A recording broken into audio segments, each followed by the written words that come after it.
familiar with it. So the Productivity Insights Network is an investment that was funded by the Economic and Social Research Council. We have a number of partner collaborators from University of Cambridge, Cambridge Econometrics, SQW, Stirling, Glasgow, University of Sunderland, Durham, Cardiff, and the University of Leeds. When we were created, the intention was really to try and draw wider social science insight on the nature of the productivity debate. And since we were launched back in 2018, I think we've had a good crack at that. And by virtue of this being what was supposed to be our second annual conference, drawing some incredible speakers with a wide variety of interests, we're really hoping that this kind of contributes to that. And we've titled today about reframing the debate, and hopefully some of the views that we'll have shared will kind of really give you some new insights and give you some takeaways as to where the productivity debate is going next.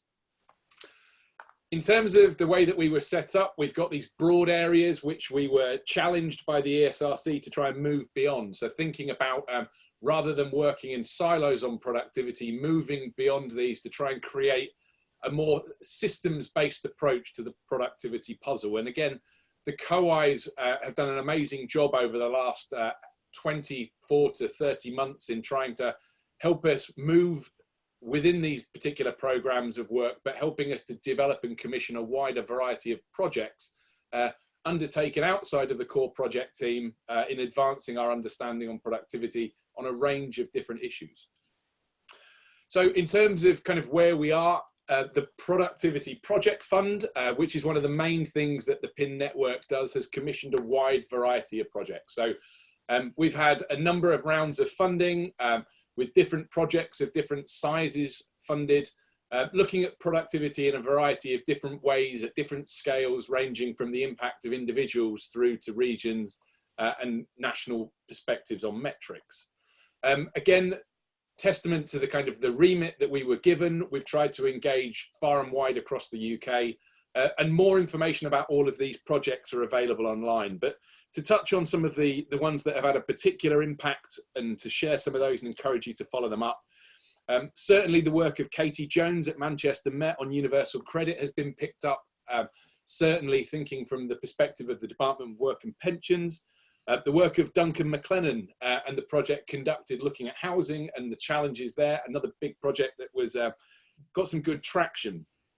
Other things, certainly Tom Forth's work, looking at real-time journeys, again, very much picked up widely across the piece, and something that we're proud to, having been involved with funding in the early stages. Also the work of Jen Nullers, thinking of some of the work that she's doing with the Department for Economy in Northern Ireland, and led by one of the collaborators on the project, Lisa McSorley, we've established a series with the Scottish Government on productivity as well. So our activities have been wide-ranging. So if you're not familiar with what we're doing and what we've done, I'd strongly encourage you to really kind of reach out to us, look on the website, and we're keen to try and engage more people in the network as we move into our final year. So today's obviously, like I said, in lieu of the conference that we were anticipating to host in Sheffield. The good thing is that already I can see from the attendees online, there are more people here than what we could have possibly accommodated in Sheffield. So there's an upside to this, and hopefully we can reach and share the message from today. And we will be putting both a briefing and some video shorts up online after today as well. So I'm delighted to have the range of speakers. I won't introduce them all now, but I will give them the opportunity as I hand over to the chairs for that. Just quickly, in terms of some virtual housekeeping, obviously, if you want to look at us and try and find us online, you've got the Productivity Insights Network website. And in terms of today, we have tried to ensure that we will be on Twitter, and that will be live, the hashtag PIN2020. Also, for those of you that are familiar with Zoom, there is a Q&A facility. So during the discussion, both the chairs, so Lord Jim O'Neill and also Chris Giles, will be trying to kind of ensure we capture some of those questions as they are posed, but please do bear with us. We haven't got a huge team behind us. It's just on this occasion, myself, Philip, Jim and Chris, who will be trying to kind of monitor those questions as they come in. So without further ado, I'm going to hand over to Jim just for some opening remarks. And again, just thanks to Jim, who is also the chair of our International Advisory Board for the PIM project. So Jim, over to you. Thank you, Tim. I can't help resist in saying, in response to your comment about the number of people that have dialed in, that maybe this is living proof that productivity can be improved. If we have more people on here than could have physically got to the hall in Sheffield, that's maybe a hope for the future and a broader front. Let me just say a couple of things more seriously at the start. Obviously, without this horrific crisis we're going through, arguably in so many different economies around the world, certainly across the whole of the G7 and beyond, the productivity challenge is perhaps the biggest economic challenge of the past decade and beyond, and would certainly seem so ahead of this crisis.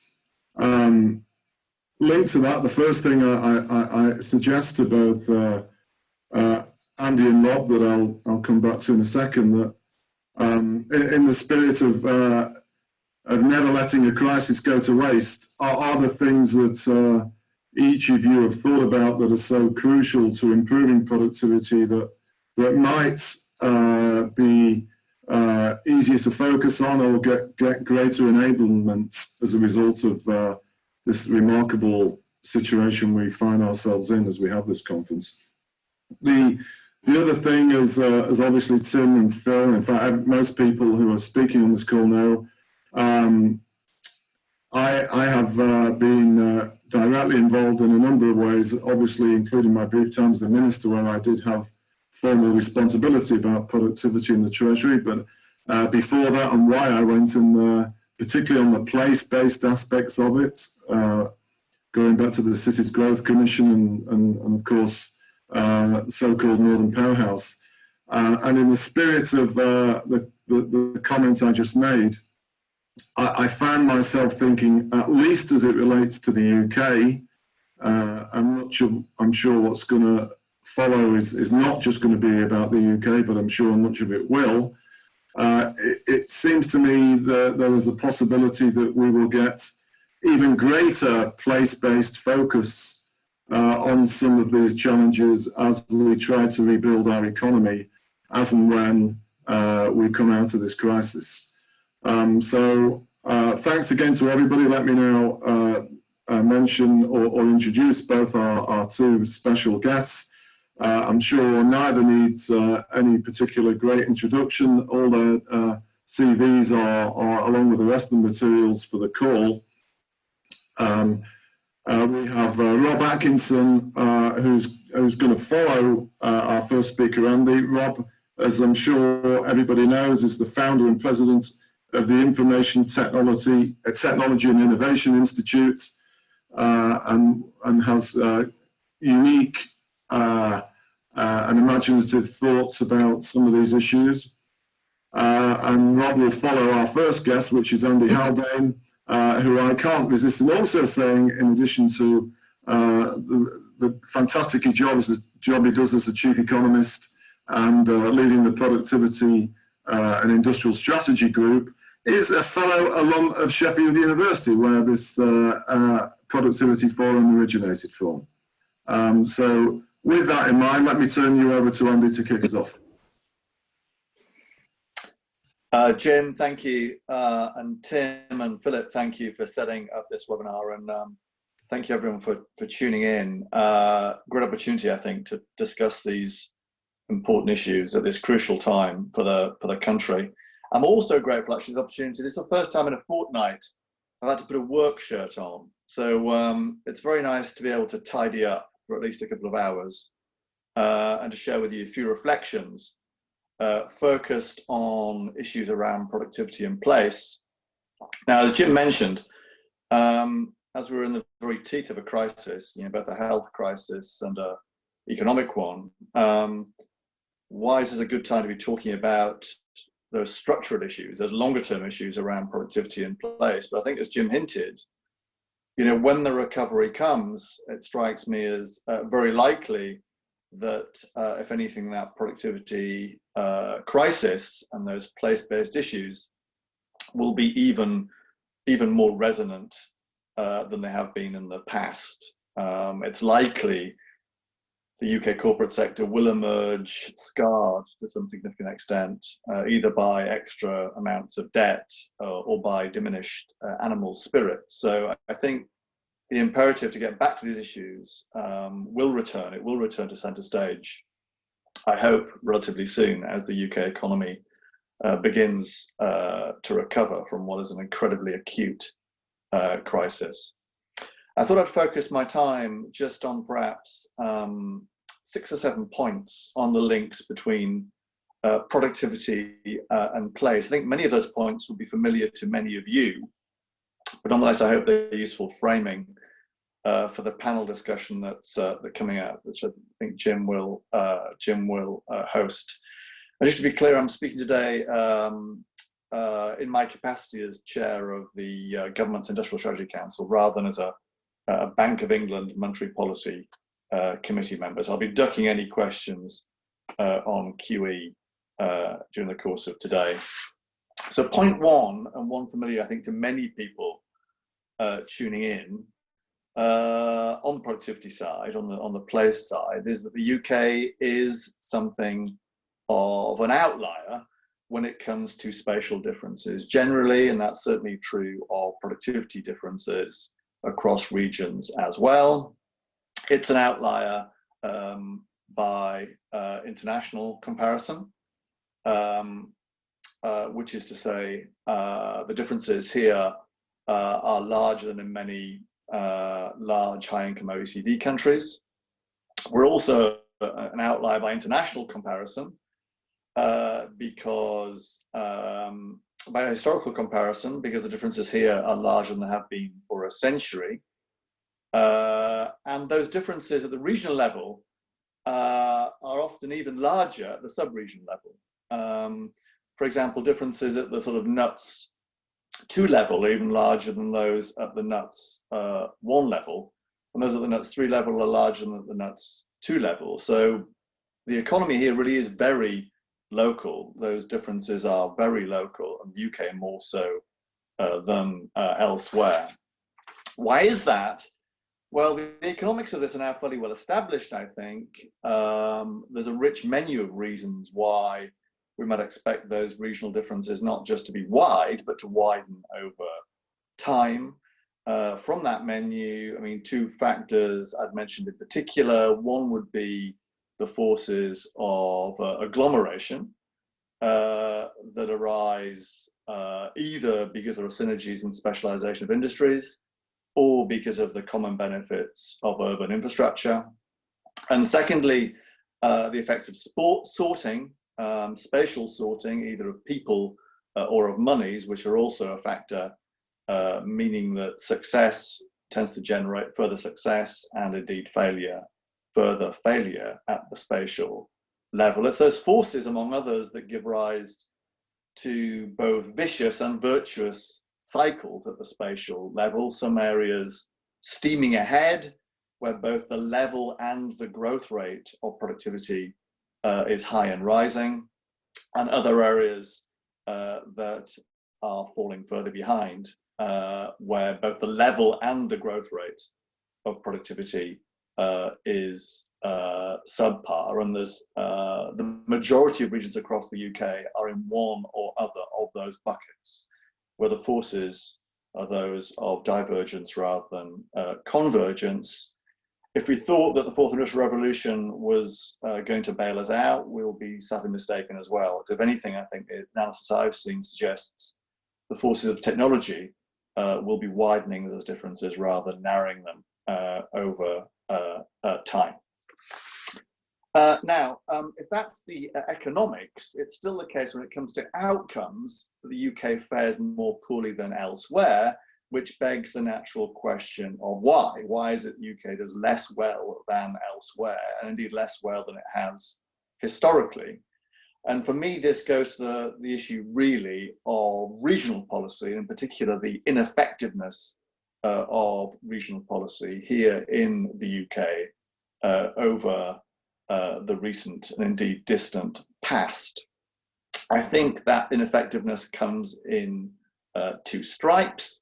It is the case that the UK stands out in the relative lack of devolution and decentralization relative to most other countries. It's also the case that those regional policies have tended to chop and change at regular intervals over time. So both a low mean and a high variance of regional policies has been a key factor contributing to a lack of strength among civic institutions and indeed a weakness in capability and capacity at the local level. But slightly differently, I often speak in terms of there being a sort of holy trinity being needed, a sort of divine coincidence between good people, monies and delegated powers. And in the UK, we have failed to have that holy trinity, some combination of lack of the right people or the right powers or the right monies has led to a regional policy being less effective than it needs to be. Now, this should not be a counsel of despair. In fact, we know quite a lot, not least from international experience, about what can work in closing spatial differences, including in productivity, over time. And let me summarize four factors, 4 C's, that are particularly relevant here. I need to pass and just get a cable just for 1 second, if you just bear with me.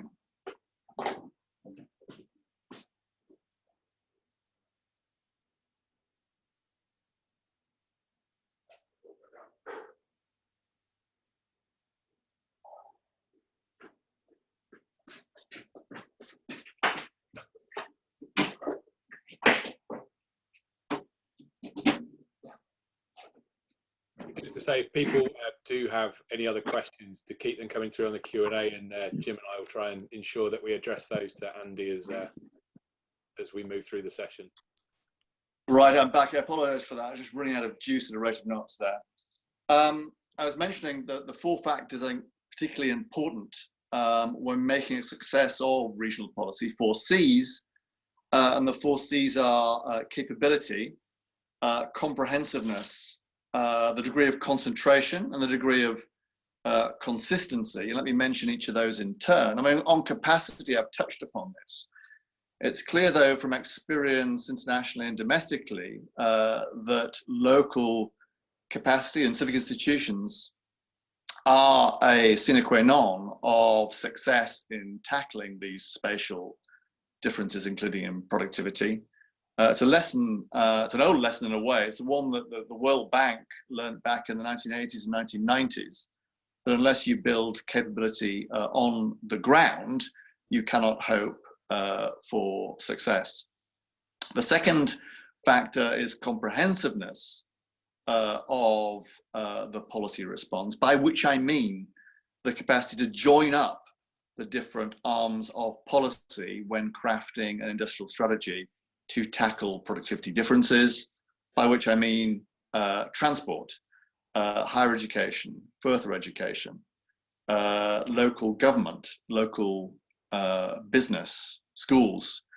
I think one of the great benefits of tackling productivity problems at a local level is precisely the capacity to join up those different arms of policy in a way that's often actually rather more difficult at the national level. And I think some of the more successful regions across the UK, I'm thinking London and Manchester in particular, one of the ingredients of that success has been the capacity to join up those different arms of policy. The third C was concentration, that is to say, focusing one's policy efforts on those areas most in need, or those that stand to benefit most from those interventions. I think a local industrial strategy for everyone runs the risk of being a local industrial strategy for no one. And that certainly begs a question about whether the right approach across England has been to delegate local industrial strategies to each and every one of the 38 local enterprise partnerships.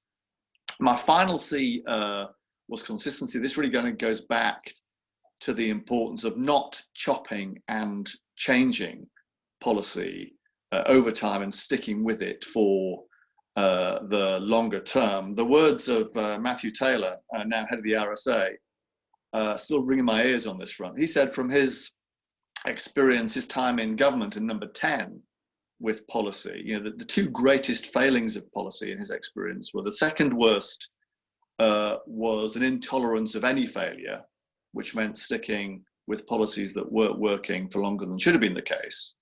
But he said worse still than that were examples of initiatives which would in the fullness of time have borne fruit, but which were junked too early because they weren't given long enough to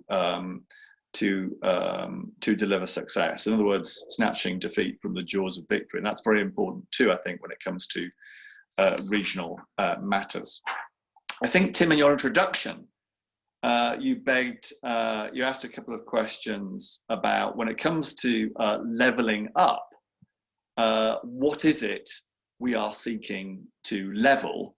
So let me talk a little bit about that, and also talk a little bit about what are we levelling up to?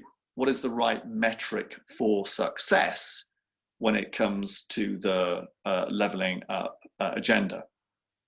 On the question of the what, I mean, the most obvious answer to that question would be, of course, it is about productivity, it is about pay, and it is about prosperity. And obviously, each and every one of those is important, and indeed correlates with other metrics of success, for example, levels of educational attainment and life expectancy. Nonetheless, those financial metrics, if you like, don't perfectly correlate. In fact, sometimes they negatively correlate with other dimensions of well-being or welfare, which might be every bit as important when it comes to issues of levelling up. For example, there's a negative correlation across regions between levels of pay and productivity on the one hand and levels and measures of perceived life satisfaction on the other. I sit here in the southeast of England, you know, by some margin, the highest pay and highest productivity place, not just in the UK, but actually in Western Europe, but also, at least for inner London, by some margin, the most miserable place across the UK, whereas in some ways, something like Northern Ireland is the flip side of that. You're relatively poor from a pay and productivity perspective, but which scores very well when it comes to subjective measures of well-being. I think both of those metrics, both the more financial and the more well-being based, have a role to play when it comes to crafting a policy response to this productivity crisis, as I will come on to in a second. The other dimension is what it is you are levelling up to. Now, you might think the answer to that question is relatively easy. Aren't we trying to take those left behind regions and push them up to levels of pay and productivity that are closer to those of the average, or indeed perhaps even the best of those elsewhere? So let's take, for example, the 25 to 30 regions across the UK, which I would classify as falling behind. That is to say, both their level of productivity is low and their growth rate is low. If we were to level them up to, for example, the average across the UK over time, that would deliver a benefit to GDP of around £65 billion on my estimates, sort of 3% of GDP or so, which is obviously a tidy sum and kind of well worth having. But let's ask a different sort of levelling up question. How about instead levelling up some of our cities to meet similar levels of productivity that we find internationally. We know that it tends to be the case that larger cities have higher levels of productivity. They benefit from economies of scale and scope, and those agglomeration benefits I mentioned earlier on. But it's also the case that a disproportionately large number of UK cities punch below their international weight. I mean, in pay and productivity terms, in levels terms, they are doing well, and many are indeed growing fast. But at the same time, many are also seeming to punch below their weight, to sit below their potential. And as a thought experiment, imagine we took all of the UK cities and leveled them up to levels of productivity that were comparable to their international counterparts. That would deliver a boost to GDP of something closer to 200 billion pounds, or 10% of GDP. Now, I'm not saying, you know, which of those is the most important. I think they're both important. But the price tag that attaches to them can be quite different depending upon what it is you think you're leveling up towards. Let me end just with a few reflections, really to tee up the panel discussion on what might be done next when breaking into this nexus of issues around productivity and place. My first point really kind of flows from my preceding analysis, and also builds very much, I think, on some of the work that Bob has done with his excellent 2030 commission, which is to think about classifying clusters, spatial clusters, along three lines. One would be the needs of the successful cities. The second would be the needs of the satellite towns. And the third with the needs of the rather more remote rural villages. So I think those are three quite different categories, spatial categories, and might require quite different responses. For the first, for the cities, punching below their weight is about deepening those agglomeration benefits.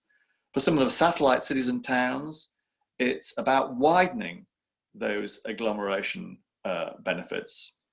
And I think for some of the more rural parts of the UK, which with the best will in the world, I think will struggle to reach the levels of agglomeration and productivity of the cities, it might perhaps be about looking at a wider well-being set of based policies. For example, in strengthening their social infrastructure. We know one of the important reasons why, for example, Northern Ireland scores well on the well-being front is because despite the lower levels of pay and productivity, it does benefit from green spaces, from leisure facilities, from the soft bits of infrastructure that matter so much to everyone's lives, in which we are all perhaps now taking even more seriously, given the social distancing policies that are in place. My second point, looking ahead, would be that if we do think that capacity and capability locally are a key ingredient, we need some better means of auditing how great that need might be. And indeed, on the back of that capability audit, seeking to augment and improve local capacity, capability, and the rebuild of those once great civic institutions that exist right across the UK. Government clearly has a role to play in that. You've already seen messages given from the Treasury and government about its intentions to move outside London, and the bank also has plans in that direction. Point three, there needs to be a greater tolerance for experimentation and failure when it comes to the regional dimensions of policy. Failure is to be expected and to be accepted and provided it's taken, as long as we learn our lessons from that failure and evaluate appropriately, we can over time converge, I think, on a more effective and more long-lived set of regional policies. Penultimate point, and this builds on a point that Tim made, lessons from recent events. What are the learnings we can take from the crisis we are living through? Well, for me, one of the key takeaways would be the importance of having established institutions in place that can help fill some of the gaps when things get very difficult. And as one particular example of that, just look at the way that the British Business Bank has been mobilized to try and furnish a large number of loans to Britain's struggling SMEs right now. That would have been much harder had the British Business Bank infrastructure not been in place. Indeed, begs a question about why or whether, even in normal times, it might not need to be strengthened and indeed expanding. My final point, because I'm sure that my time is up,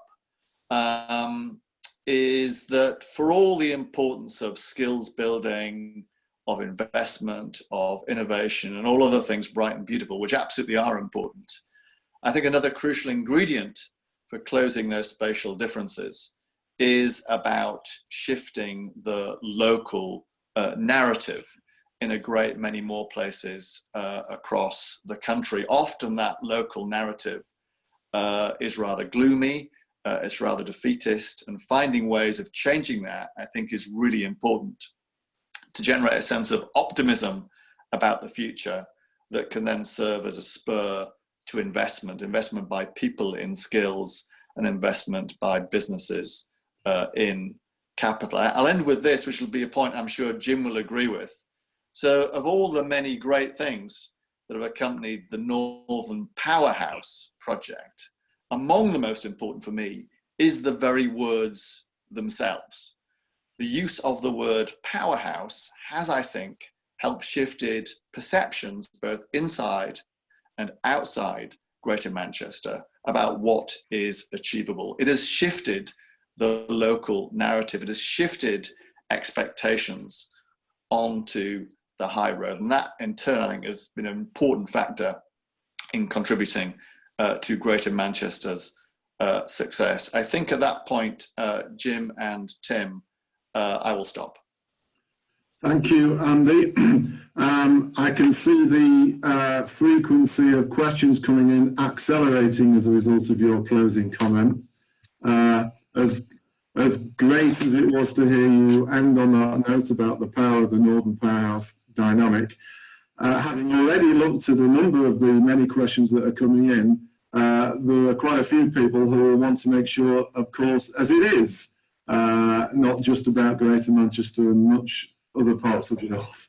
In that, let me just say that there are many interesting questions coming on. I thought for Tim and Philip going forward, this could be some permanent sort of productivity WhatsApp chat group, because there's absolutely no way we're going to be able to get through all of these in the time, and some of them are fantastic questions.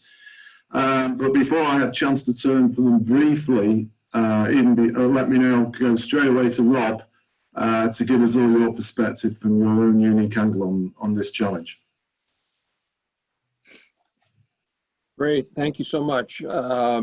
Tim and Jim, it's a pleasure to join you virtually. I'm sorry I couldn't come over and be there in person.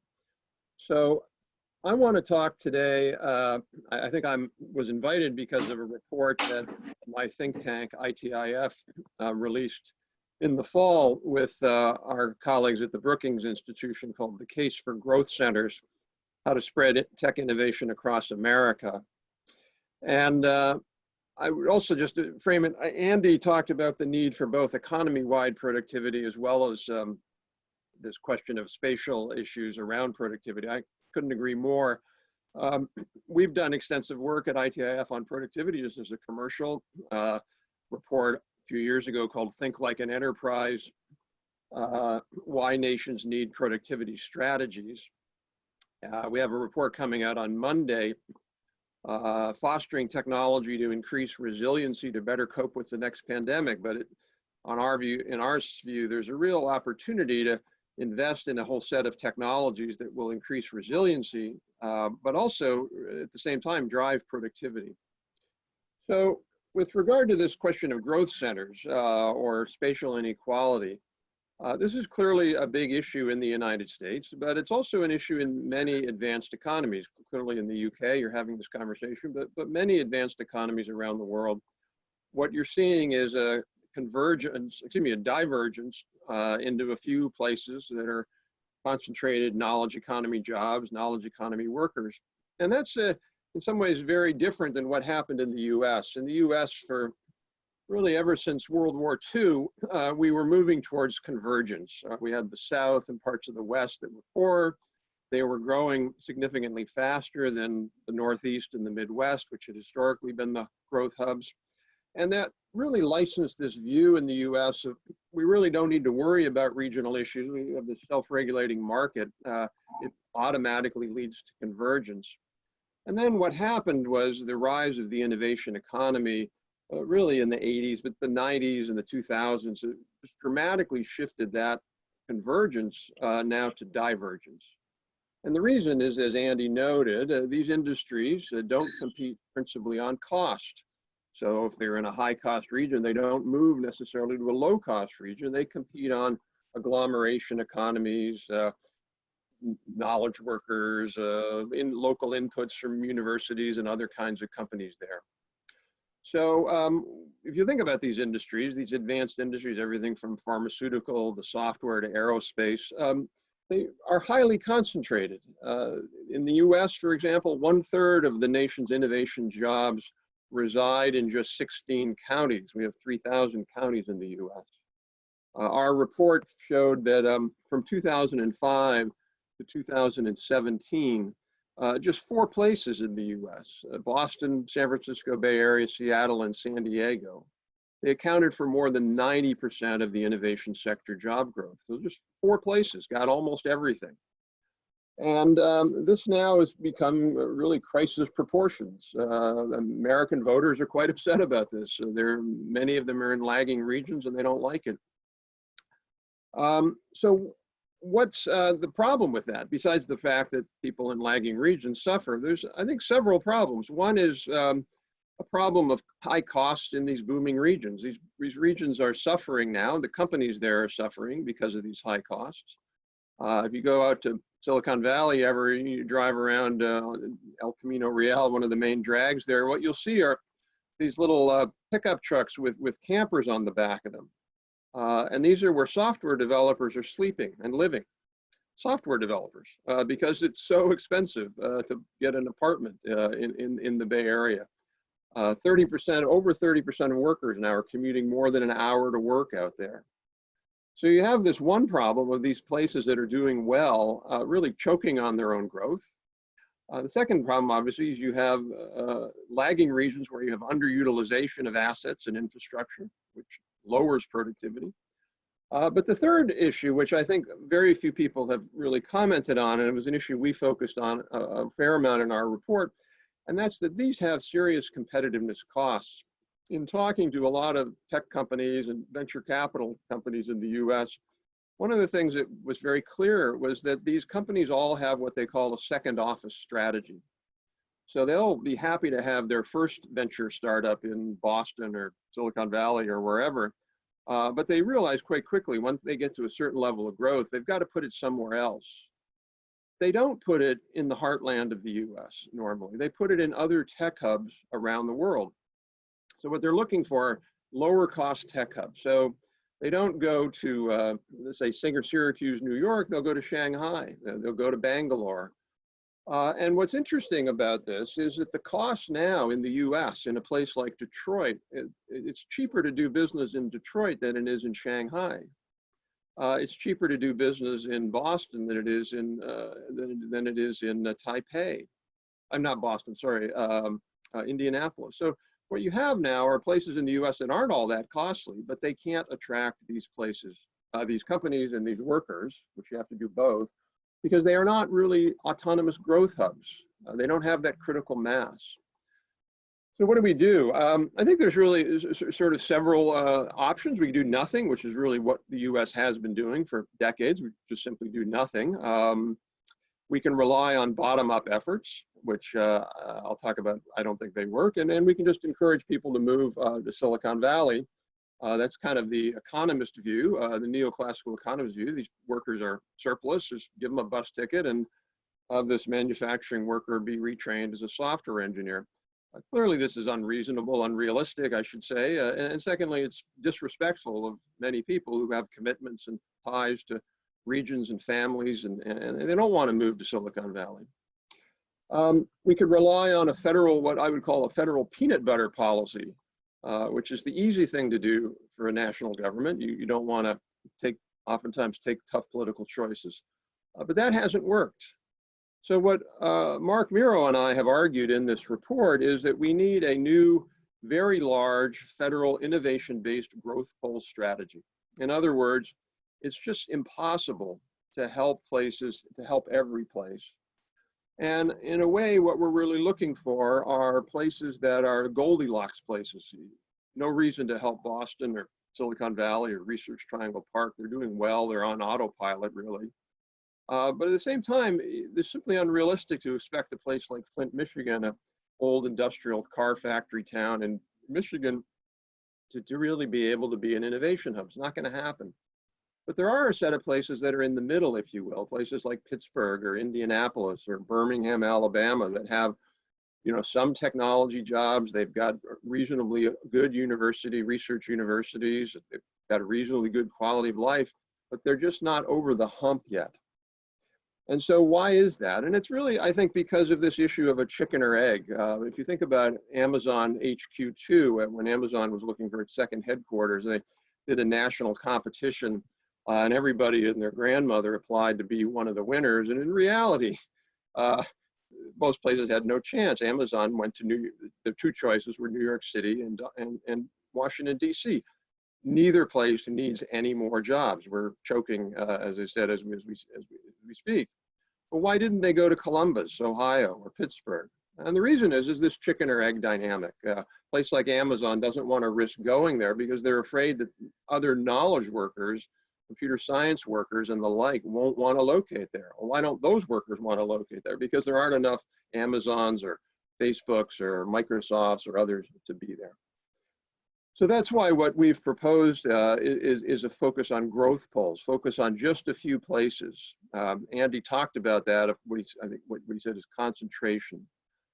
That's the most important thing. Focus on a few places. We identified a set of places in the US we thought were possible, but what we've suggested to congressional lawmakers who are drafting legislation on this now, that we really have a national competition where 8 to 12 places would win.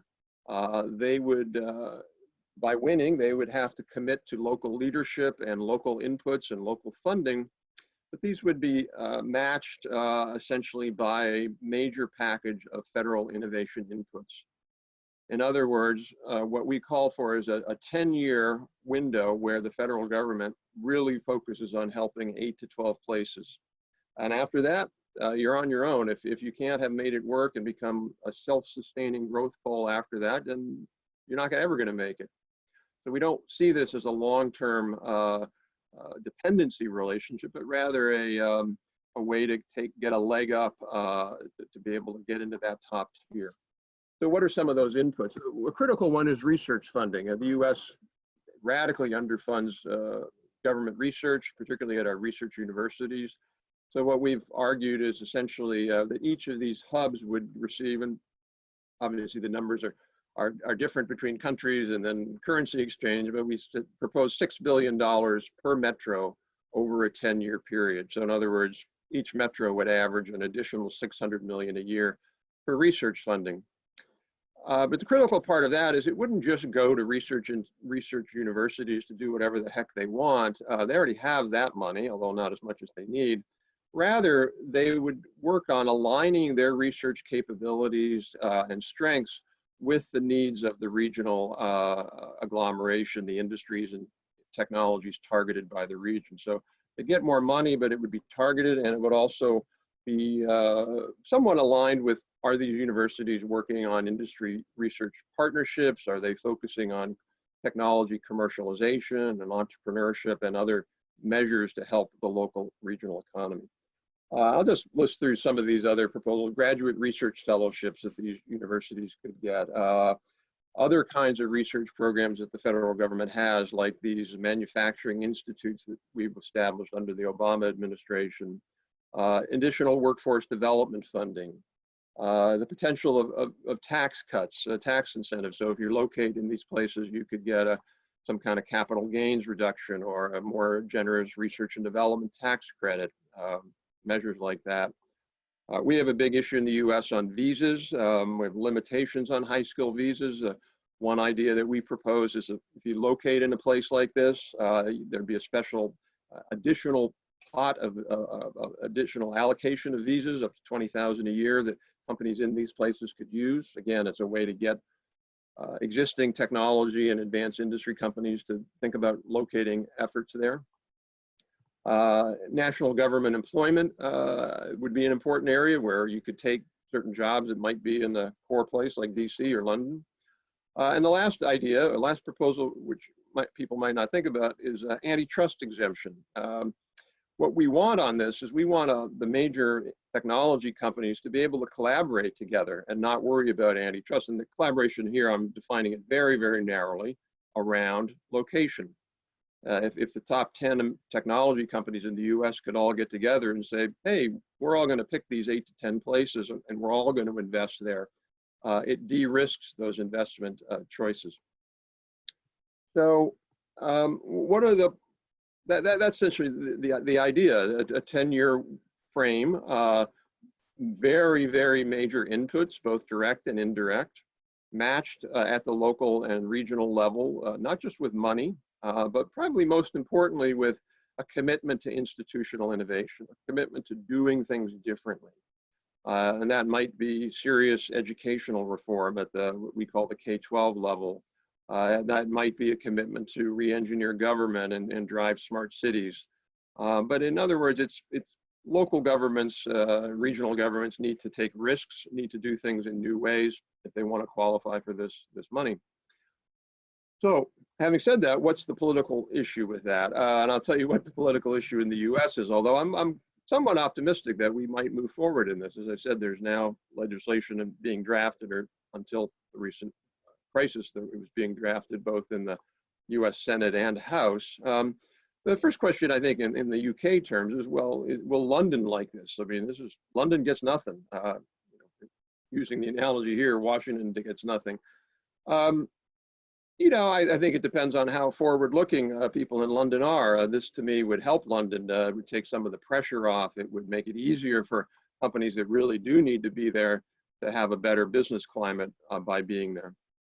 I think the more important or more difficult challenge, and I'll just close with that, are the places that aren't in the 8 to 10. Now, one of the ways that we proposed designing this competition was it's a very open competition and lots of people could qualify.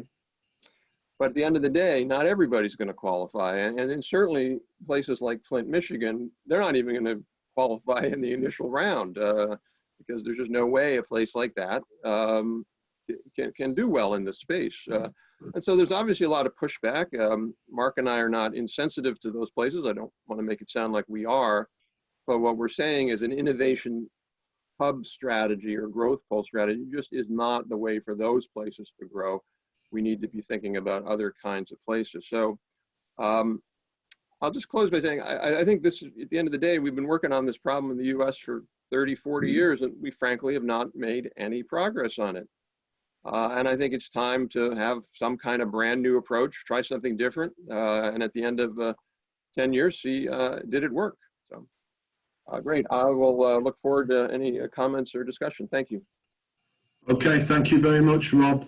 Time is pressing, so I'll try to somehow throw back at you both a sort of common theme in a couple of a number of the questions, as well as a couple of things in my head, and give you both 5 minutes to answer them all, because we're due to finish at 1, but I believe we have a hard stop at 5 past. And I have to say, it's fascinating hearing Rob talk primarily about the US, with so many of the issues essentially the same as here. Which takes me to the first of my own two questions, which do incorporate bits that have come in from the system.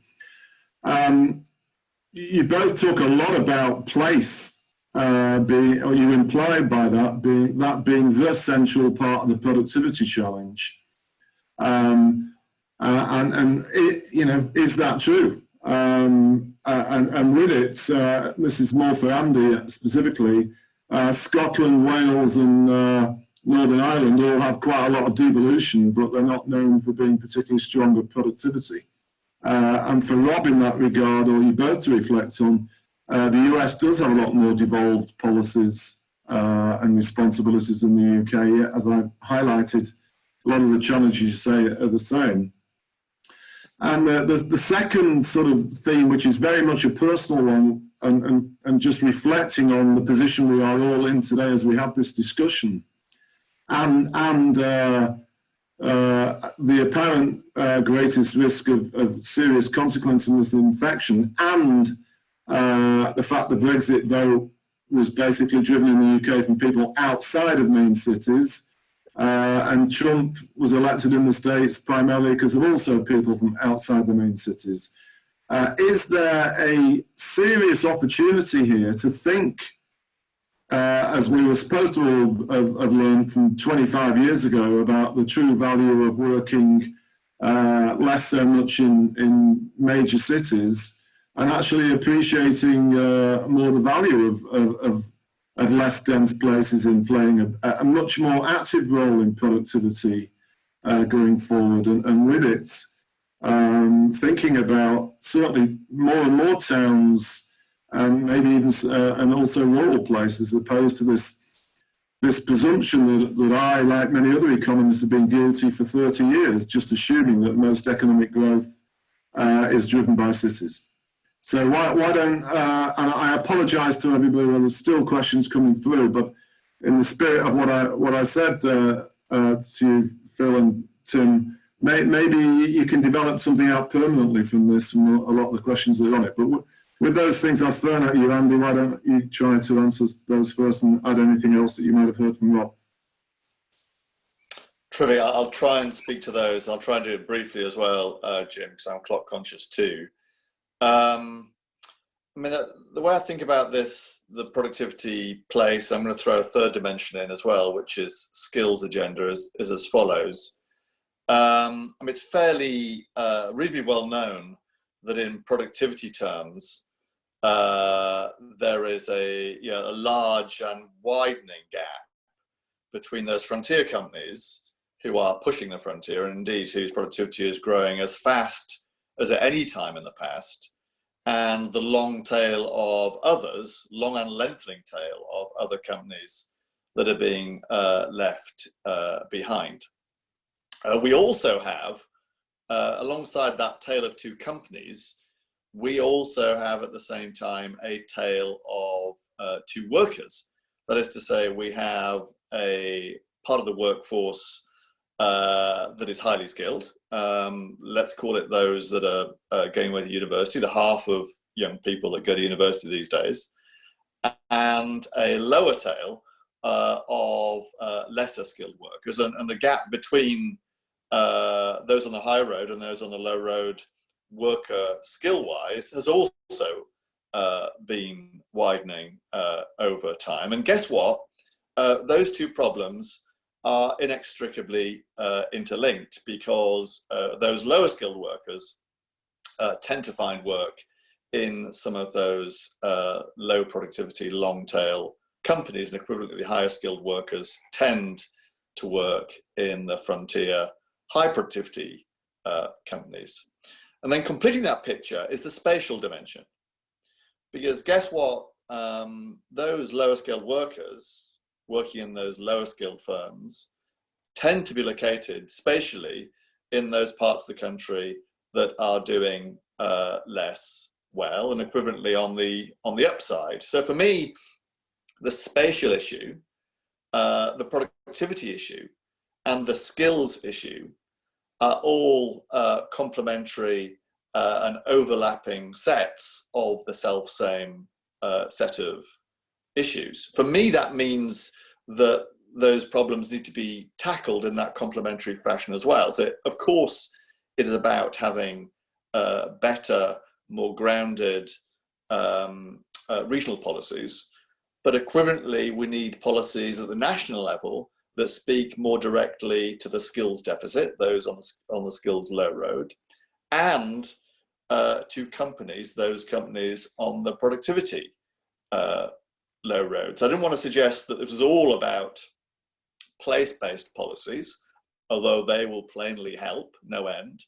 It's equivalently about the skills and the investment sides of the equation as well. We need to do better on all three fronts. If you only do better on one of those three fronts, then I suspect that we will not succeed. Let me stop there, Jim, and pass across to Rob.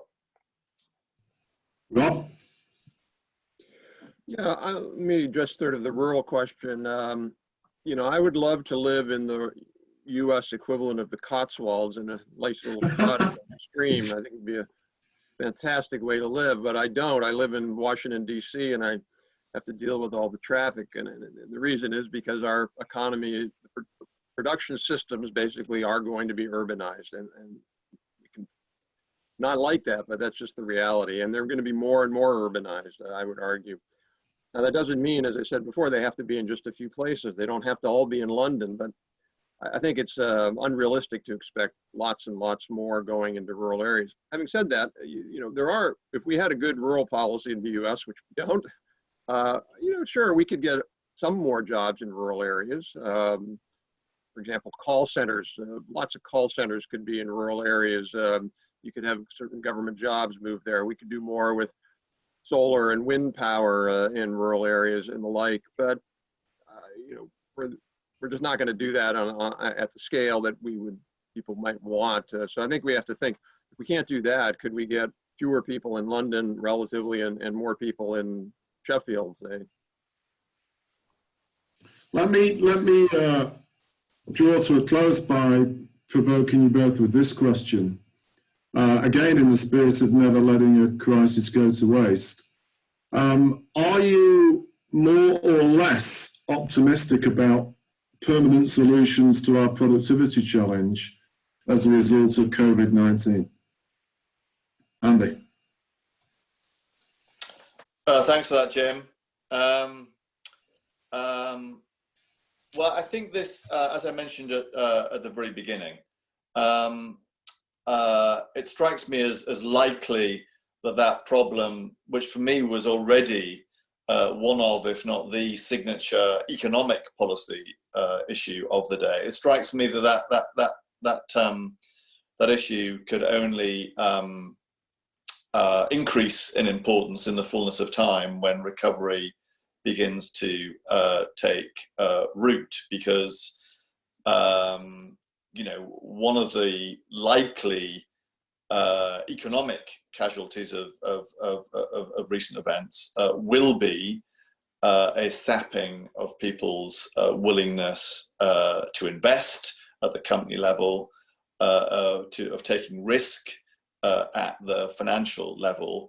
We know that both of those things are the wellspring of future productivity gains. So it strikes me that the problem already acute is likely to become made more so by events over the past month or so. But nonetheless, I do remain very optimistic. A crisis like this can sometimes be an important spur and catalyst for rebuild and renewal, which for me would certainly include, you know, a reinforcement and strengthening of regional policies, which is probably coming anyway. But as importantly, thinking about what this crisis reveals about the existing structural fault lines in our economy. For example, is the digital infrastructure as good as it needs to be to cope with events like this, asking the question, is finance finding its way into all of those companies that most need it to build themselves for the future? Many of those problems are of long standing. They're structural fault lines of long standing, but crises tend to expose them. And having been exposed, it's now, I think, our job as policymakers, as academics, to provide some of the potential solutions for closing those fault lines durably in normal times as well as crisis. That, I think, that's what happened after the global financial crisis, and a lot of structural progress was made. I'm pretty confident the self-same response is possible, likely, I'd say, off the back of this crisis. Thank you. Rob? Yeah, I agree with everything Andy said. I think I would add one other piece of that. The U.S. Congress just passed an unprecedented relief package, stimulus package, whatever you want to call it, $2.2 trillion, which really a month ago would have been unheard of. And there's now talk of a fourth package. There were two smaller packages before that. And the fourth package, both President Trump and Speaker Pelosi have alluded to, should be focused somewhat more on recovery. How do we put in place what we need now for a more robust recovery? And I believe that there will be a real interest in thinking about, are there kinds of investments and incentives that the government could do now that would, as I said before, this report we have coming out on Monday talks about this, would do double duty, would make us more resilient for future pandemics and other crises, but at the same time drive productivity. A good example of that, could we accelerate the rollout of 5G systems? I think that's a plus if we can do it no matter what, but it would help with resiliency. We have serious problems in the US. Our health system is different than yours. We have serious problems with digitization of the health system and telehealth and data collection. We have serious problems with our e-government. We have state government websites where you're trying to apply for unemployment insurance and the system crashes because the government has not moved to the cloud. These are unconscionable. You go to our Social Security Administration and their call centers are down because they haven't adopted modern technology to allow workers to work from home, where most of our banks and insurance companies have. So I think there's an opportunity here to really respond in a way that will help drive IT and digital innovation. And I think we do that. I think that's going to help with productivity. Okay, well, thank you both for that, for giving some source of hope that we will be able to focus in a better and hopefully more genuine way on some of these challenges on the back of this crisis. But also thank you both for participating. I apologise to everybody that's sending in questions, which are still accelerating as I talk. Somehow I'm sure we'll get some kind of comment or answers back. I think Tim and Phil are going to do a summary of the whole call anyhow. But with that, let me turn it back, I think, to you, Tim, is it? Or to Phil, I'm not sure. No, that's great. Thanks very much for sharing that perfectly to time, Jim, as well. So I guess before I kind of hand over to Chris to kind of begin the next session and share some of his thoughts on what we've framed as kind of critical issues in productivity, which I think is kind of well set in the comments there and the discussion from Andy and Rob. We will do something with these questions, and I'm going to ask if during the kind of the panel discussion later, as Chris kind of goes through and shares that discussion, if there is an opportunity to bring in some of these questions, certainly there are some that I think will be relevant here as well. So I'll hand straight over to Chris. We're obviously delighted to have Chris Giles chairing this session, and also the three speakers who will share their thoughts before Chris, first of all, kind of draws some of the points out before perhaps picking up some of the other points that are raised here. Please do continue to put the questions forward. We will try and address them, and we'll draw them out afterwards as well. So Chris, over to you. Thank you very much, Tim. I'm going to say a few words and then introduce the panelists in this session. Just on the questions, if people watching, if you could make them as short as possible, it makes it make it a lot easier for me to read them out and get them answered for the panel as a whole. I'm only going to say a very short introduction here, just to pick up where Andy left off about what crises can and can't do. Just make one little anecdote. I think I've covered in various forms 60 fiscal events in my career so far. 3 of them have been in the past 2.5 weeks. And these have been 3 of the biggest ones we've had so far. So there is definitively action happening on the policy front as we speak, in action we haven't seen so far. Just on the national level of productivity, I think one thing that's very important, and it's crucial in the UK debate, I think, and one of the differences between the UK and the US, or the European and the US debate, is how much the British government and European governments are trying to keep people attached to their employers, not so much in the US with job retention schemes in the UK here. So the one thing we really, really want to see as we begin to get productivity data in the next few months is for it to be absolutely terrible. It's the opposite of what we wanted for the past decade. We want the productivity data to be awful, people to remain employed, but output to fall rather sharply, so that we're in a position to grow. And that will be one of the things that we'll be looking out for. The second thing I wanted to say follows on actually from that, which is about measurement. And partly in this crisis over the past 3 or 4 weeks, one thing we've noticed, certainly at the Financial Times, is how important real-time measurement of the crisis has been, both for being able to explain the story and for policymakers to be able to respond to what's happening. And I've got to say that here, for any people in the public sector watching, the answer hasn't been particularly favourable to the public sector. Almost all the data we've used has come from private sector sources, big sources from restaurant chains, open data, from traffic monitoring, from Google monitoring where people are. These have all been extremely useful. In comparison, when I phoned up Highways England to see if we could get some data in real time on their cameras from various places like Heathrow Airport, they asked me to fill in a Freedom of Information request so that they could reject it in 4 weeks' time. So that wasn't massively helpful, but I think we have seen the importance of data, real-time data, and I think we will see that to be even more important as we come out of this and in the months ahead. It sort of reminds me of former Permanent Secretary to the Treasury, Nick Macpherson's comment that the only really good data we have in the UK is the unemployment rate, of the claimant count and tax revenues. And I think we're going to see some of the truth of that we already have with universal credit figures we had last week. Data also, measurement also really matters for the productivity debate and the regional productivity debate, whether you're looking at productivity versus income. If you can see me in my house here, I live in Camden and the City of London.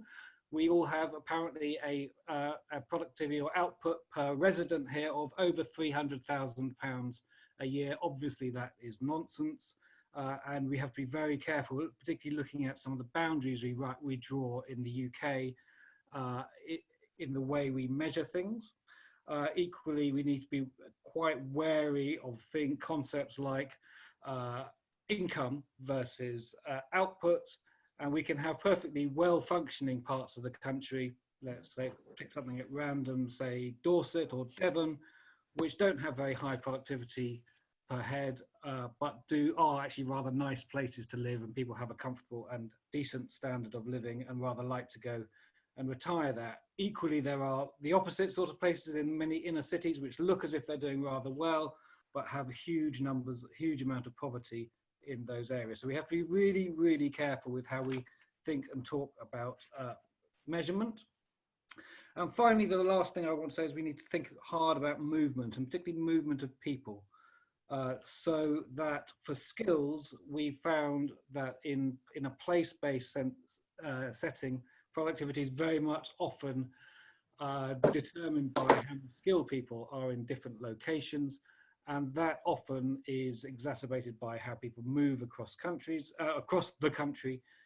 We've seen over the last 10, 15 years, we've seen a divergence of skills, so more skilled people have been moving to the already high productivity areas, and age is also the same divergence is happening on an age front. So with an aging population, we actually see our cities are getting younger, whereas some of our rural and satellite towns are getting older. I'm going to stop there and introduce the panel. So we have Tera Allas, who's the Director of Research and Economics at McKinsey. We've got Lord Bob Kerslake, the former Cabinet Secretary, the head of the Home Civil Service, and who chaired the 2070 report, and Ashwin Kumar from Manchester Metropolitan University. And I think everyone's going to give 5 or so minutes of introduction. I'm going to go to Tera first. We've got a bit of a manel here going, so it's good to have a woman. Tera. Great. Well, first of all, thank you very much for joining us all today via these slightly more remote means. I think when the conference organizers were talking about reframing the debate, we probably didn't realize how much we would potentially be reframing it. So I had probably originally thought of speaking about all the sorts of things that have been mentioned, like skills, but also adding in some stuff around inequality, and in particular thinking about how do we get to system level solutions, because as Andy said, these are all issues that are all massively interconnected. So just fixing one issue isn't going to help any particular area or any particular person. However, I figured that I would reframe the debate even more and just talk a bit about what I see are the implications of the crisis that we're currently going through for the productivity issues and for the productivity debate. Of course, in the very short term, it's going to be a demand side issue, as Chris says. And, you know, when we talk to households through surveys, 90% of them in the UK are saying that they're going to have to be very, very careful about what they spend money on now. And they are going to be essentially reducing their consumption in a very large number of areas of non-essential things. And we know that productivity figures, therefore, will look terrible because productivity is highly pro-cyclical. And we won't see the kind of reduction in inputs quite as sharply, thank goodness, as we will see the demand reduction in outputs as a result of, you know, demand being down.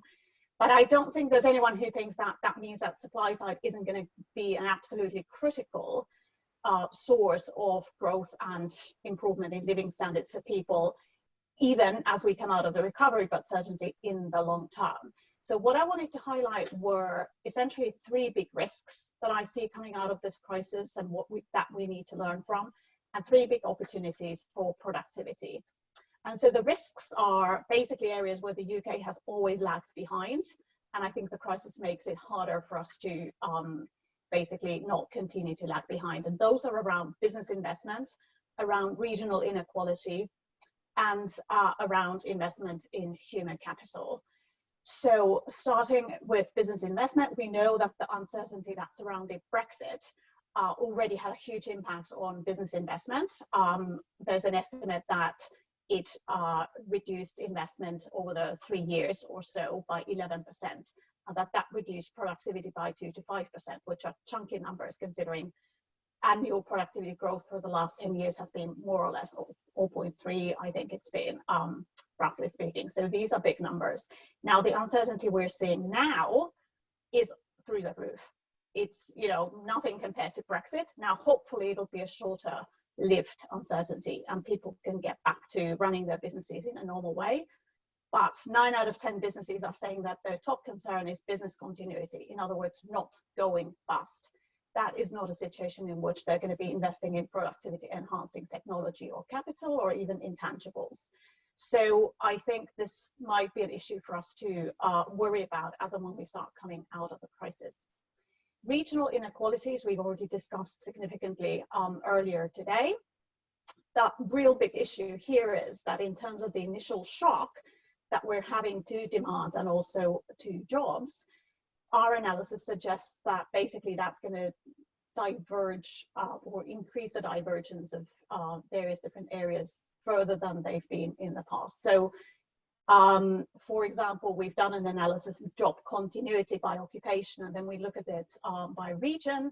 The top 10 regions where job continuity is doing pretty well are all in either London or in the southeast, whereas at the bottom, we have places like Manchester and Leeds and Leicester and Birmingham and other Nottingham, Sheffield, you know, which income-wise certainly haven't been doing that great in the past. Now, losing jobs is not the same as productivity, but I obviously those two link together through incomes and then expenditure and investment. So big challenge for us going forward there. And a third huge challenge, if you've read anything I've written about productivity recently, is that we are miserable in the UK in investing in human capital, and especially in adult skills. 80% of the people who will be in the workforce in 2030 are already in the workforce, and 50% of people in the lowest socioeconomic class have had zero training at all since they left school. And this, of course, isn't doing any great things for our productivity, and as Andy said earlier, is generating more inequality than is necessary. So in this crisis, the first thing to go in businesses' budgets is likely to be training expenditure. And so we're going to need to watch very carefully what happens to that skills base, because we need that investment for the future to close some of the skills gaps we have, which are, you know, literally millions of people not having not just digital skills, which might have taken a bit of a step forward with this crisis, but also other skills like communication, complex problem solving, team leadership, management, project management, customer service skills, all those kinds of things that we need in the modern economy to be really, really productive. So 3 things to really watch out for and make sure that as we come out of the crisis that we're really bolstering the things that we've always been bad at, but now is an opportunity to basically pivot to making them better. The 3 positive things, which I'll touch on briefly because I know we're all meant to only speak for 5 minutes, are, first of all, you know, it is politically incorrect to say it, but creative destruction is going to be, to some degree, a positive force out of this crisis. We will see some level of reallocation of resources, whether it be people or capital or indeed some knowledge, that will be helpful for our, you know, productivity levels and productivity growth going forward. Now, obviously, there's a hugely difficult balancing act there in terms of job continuity and incomes and the kind of non-economic metrics of well-being that also need to be taken into account, but that could be a bit of a silver lining. The second thing that I think we see already concretely is just innovation. People are having to do things very differently, and I think that has 2 kind of different benefits. One is just the innovations that, you know, come up right now, such as, you know, I don't know, personal trainers starting to do YouTube videos and saving a lot of time and therefore increasing productivity because they don't need to travel anywhere. Or, you know, a business that used to sell to restaurants who's now pivoted to delivering groceries to older people, you know, that might be a business that actually has a huge value to community going forward. So the immediate innovations might stick, and that might be a good thing for productivity. But also, I think the agility mindsets, we've all had to be much more agile in the last couple of weeks, and hopefully that will kind of continue even after the crisis. So people will feel that they can create solutions bottom up to everyday problems. And that, to me, is at the heart of actually driving and moving the needle on innovation in every firm and in every part of the country. Technology adoption is the last thing that I wanted to mention. We all feel like we've shifted very rapidly to certain very digitally enabled ways of working. And that will probably also stick to some degree and will enhance productivity. Certainly, this will remind many, many businesses that if you're not digitally enabled, you're not really fit for purpose for the future. We already hear from technology providers that they've had massive increases in demand and in kind of queries to help businesses equip themselves for more remote working.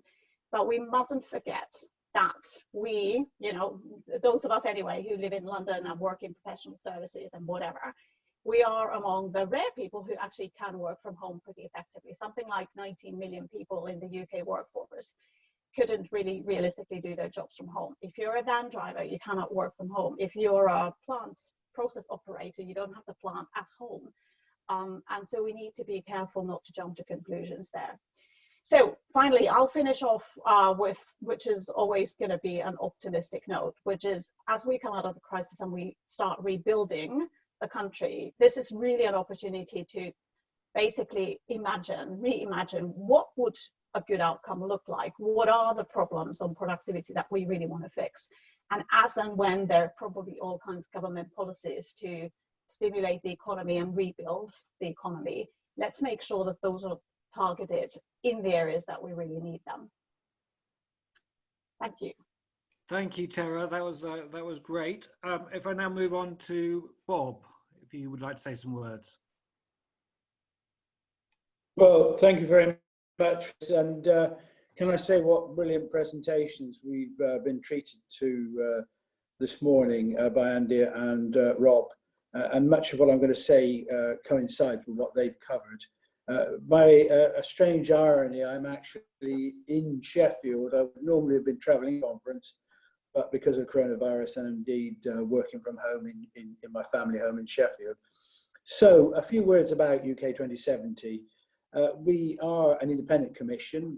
We were set up really to look at spatial inequalities, and the title comes from wanting to do this back 50 years and forward 50 years, so we could understand long-term trends.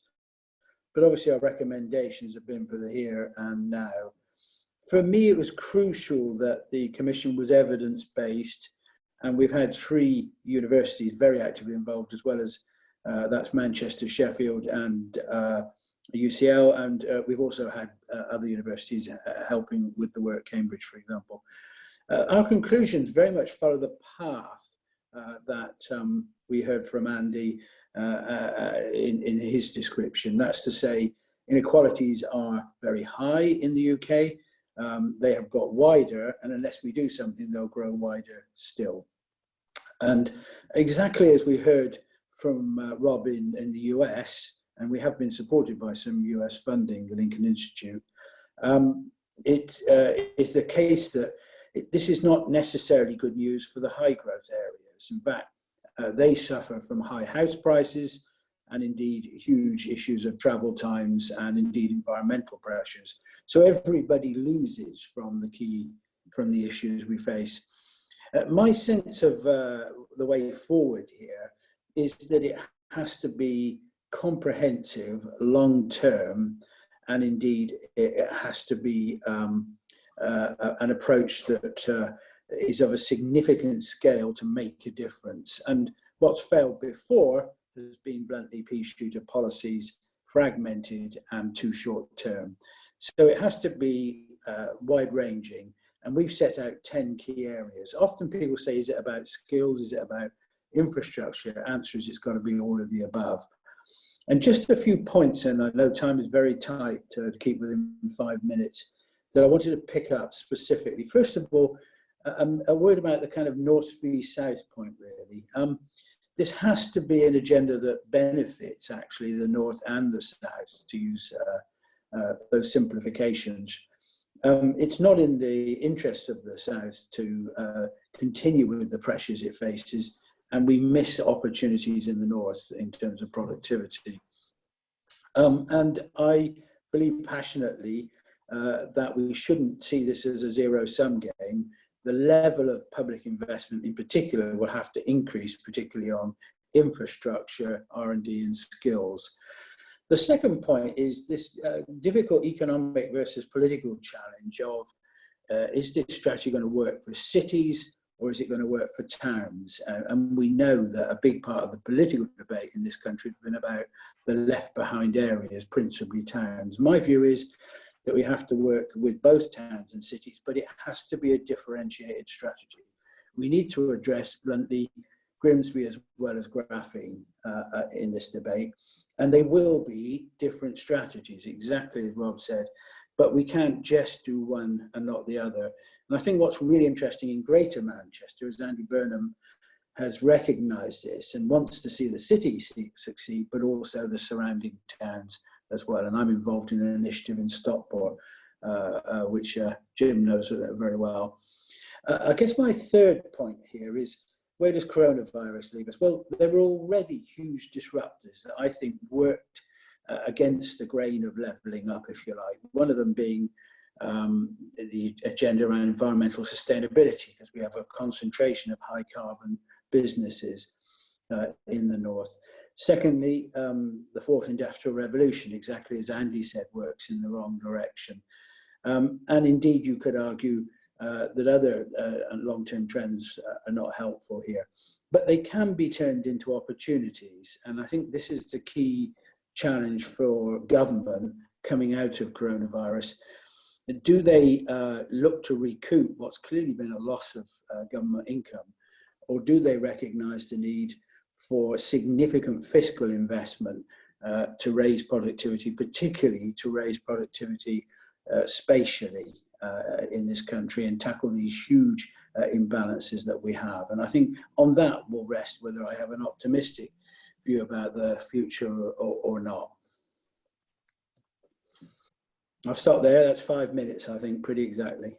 Lovely, Bob. That is a good question. We'll come back to that question in the discussion. If everyone can think about whether fiscal capacity has been eased or tightened by the coronavirus crisis, that would be good. I would be keen to hear the other panelists' views on that. Last but not least, Ashwin.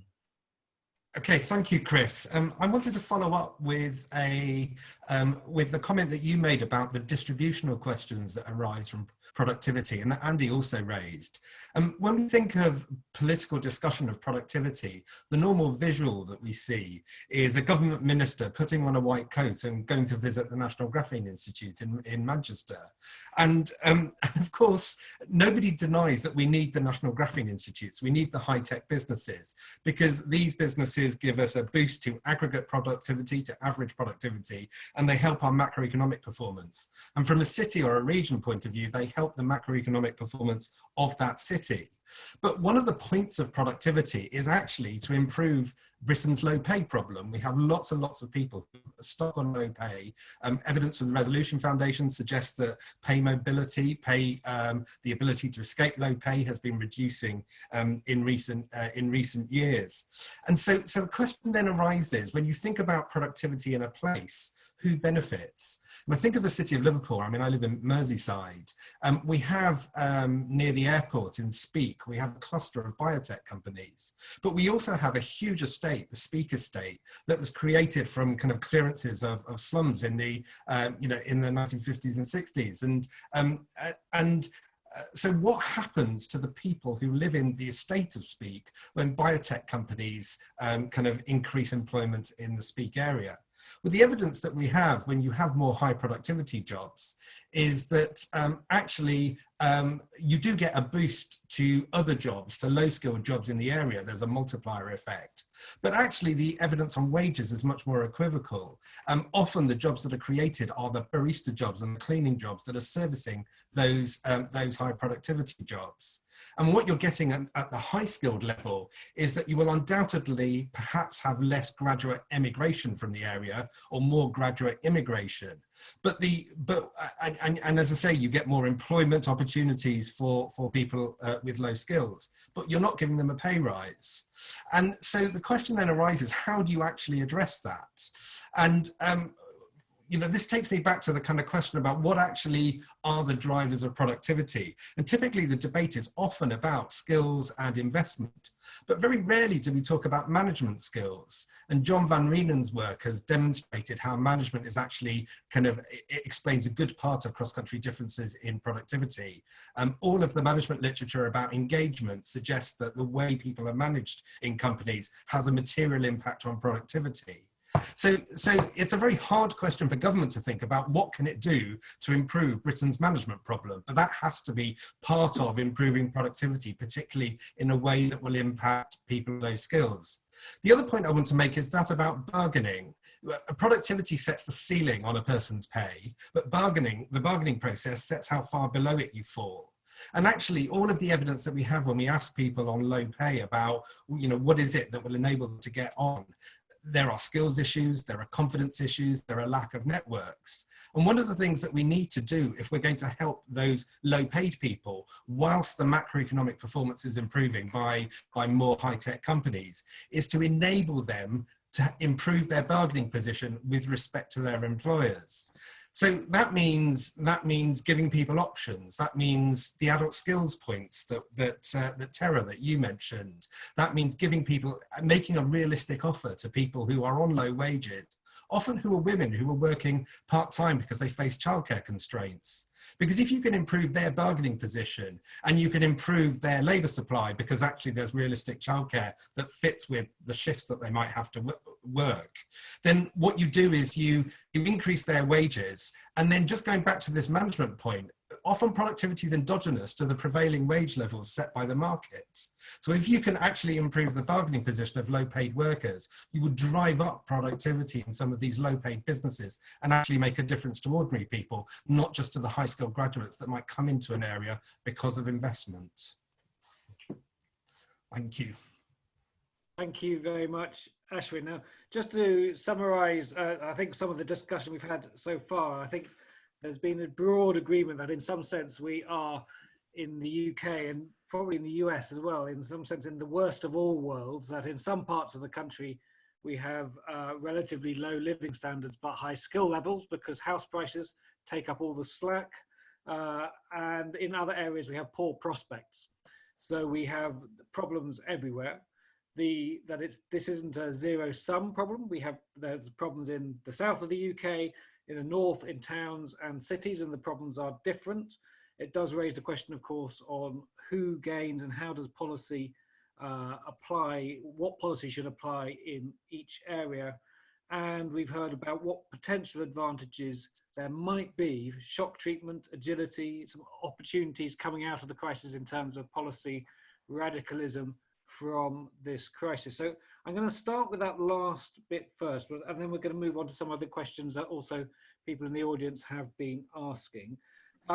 If we take a national UK-wide or US-wide or national government perspective, I'm going to ask the panel, do you think now that we should take the view that we've learned that government action can be very effective, can be nimble, can spend a lot, or do you think at the end of this crisis we're going to worry about the fiscal constraints and long-term sustainability and actually be in a worse position? Tera, why don't I ask you first? I can see you nodding. Sure. Who knows, right? I never have predicted politics and will not get into that game now either.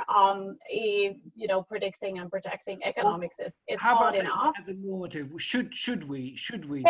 So I think we shall see, but it seems to me like a couple of weeks ago there were some unimaginable things which have now suddenly become imaginable. And so therefore there should be a rethink around, you know, the balancing act of on one hand worrying about fiscal deficits and on the other hand getting the economy going again. My real worry about that is not so much that we won't get it right. My worry is that the money will be spent in the wrong places, or worse, that the implementation of where it's spent is not very efficient and effective.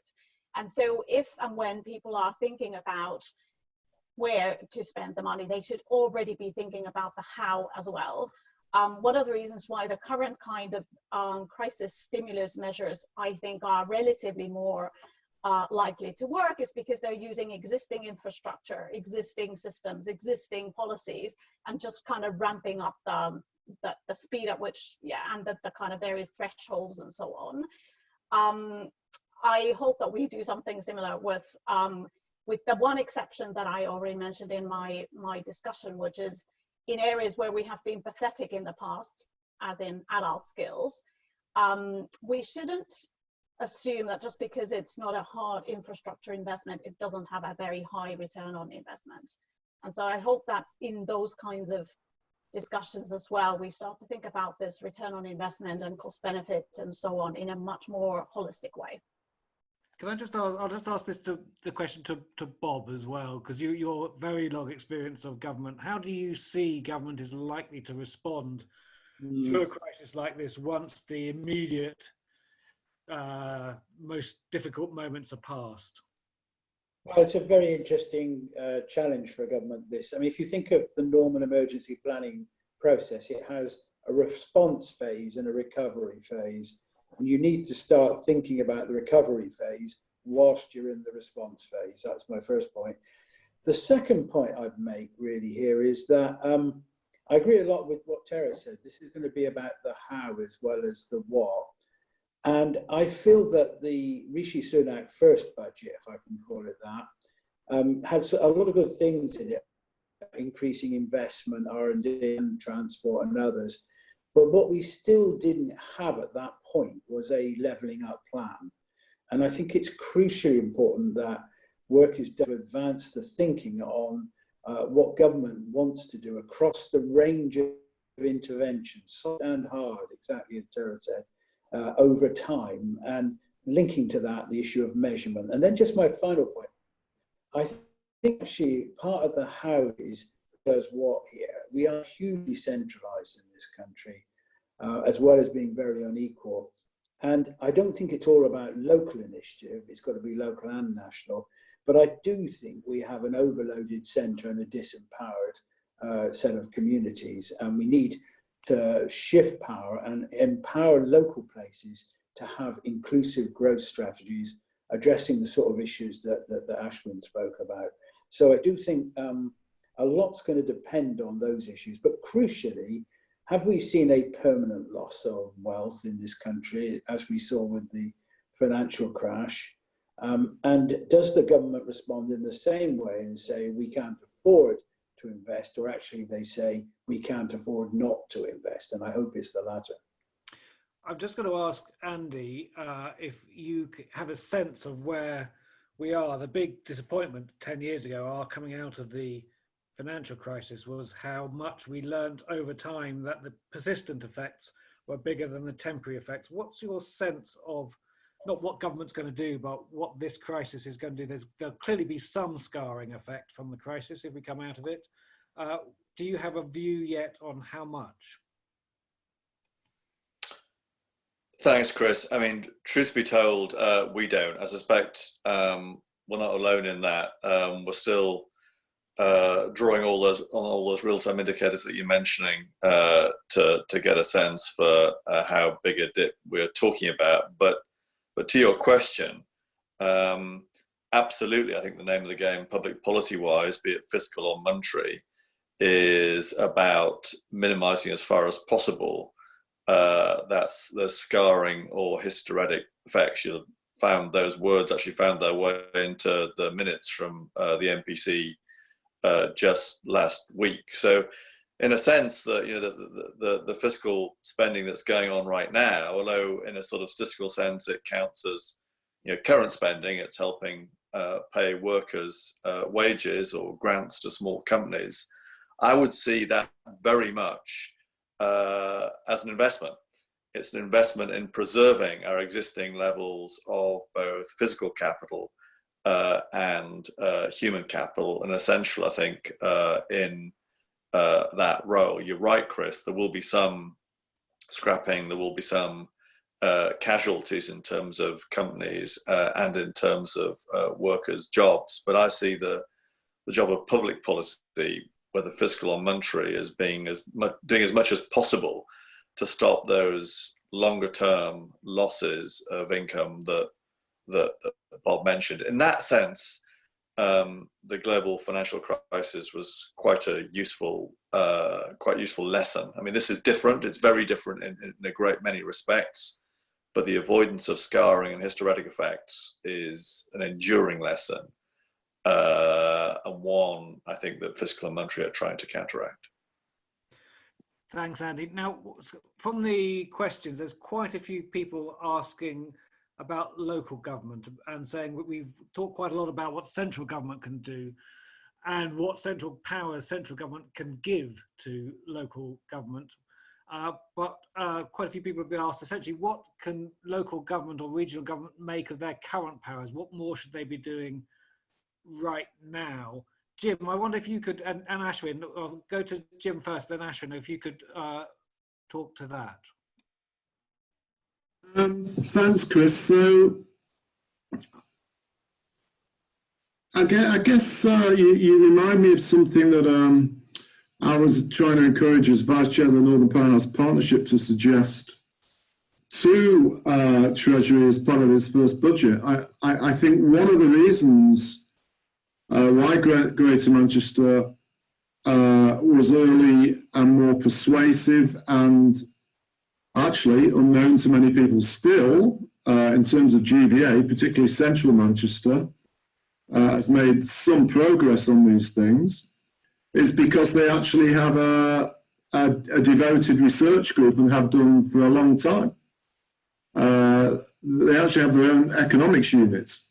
And I'm not aware of obviously rural places can't do that, but in terms of other urban areas of the country, a very sensible thing, I think, that connects central and local government is for the government to essentially offer financing to local authorities to do just that in other major urban parts of the UK. Shall I come in? Ashwin, do you want to comment? So I think one of the things that's been really interesting in recent years is the devolution of the skills policy to city regions. But thus far, I don't think they've used them in as proactive a way as they could have done to start to address the issues of adult skills and retraining and people being able to sort of move beyond low pay jobs. But hopefully those powers will enable them to do so. But I do wonder whether local government outside of kind of larger city regions has the capacity to get involved in those kind of activities. And just going back to Andy's point about the long tail, you know, there is really a question about what kind of business support, what kind of engagement can actually help micro businesses, small businesses in struggling high streets and struggling towns to improve productivity. But the answers to that are most likely to be local. But I'm not sure that local government has yet taken on that challenge to the degree that it could do. Thanks. One of the questions here, I think Tony Danko has asked, is exactly on this point, suggesting that there will be some innovation from the crisis in small businesses in what's often known as the long tail, but actually probably not enough to offset the pain ahead. And does someone on the panel want to comment on what more could be done to help small businesses right now, particularly in the tail, or whether it really is the focus of productivity policy, should be the focus of productivity policy going forward? Tera, I'll take that to you first. Sure. So first of all, just to clarify, I know it's kind of easy to talk about the long tail, but actually the problem we have, and I'll post some charts on this. I wish I'd had some charts for this presentation as well, but it is not really the long tail that, you know, to be honest, and this is again politically incorrect, but, you know, the long tail, we want those resources reallocated to businesses and places where there's more productive activity to be had. It's really the big bulge of mediocre / not very well performing businesses that I think is where we can move the needle on productivity.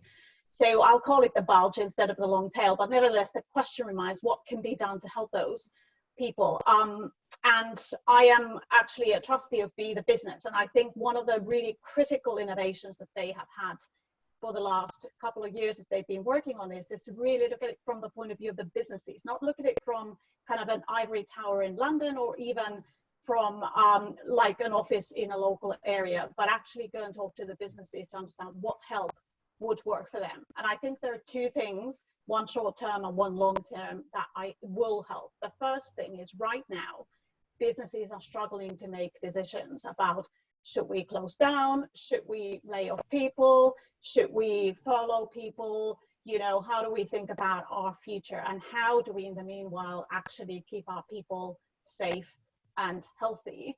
And providing some sort of crisis response to just not make those decisions for businesses, but, you know, having mentors for businesses to talk to about the issues they're having and guiding them through is actually incredibly effective. And Be the Business is trying to upscale the mentoring program they have radically at the moment, because equally we will have a bunch of people who could be good mentors who don't necessarily have such a lot of work to do right at the moment.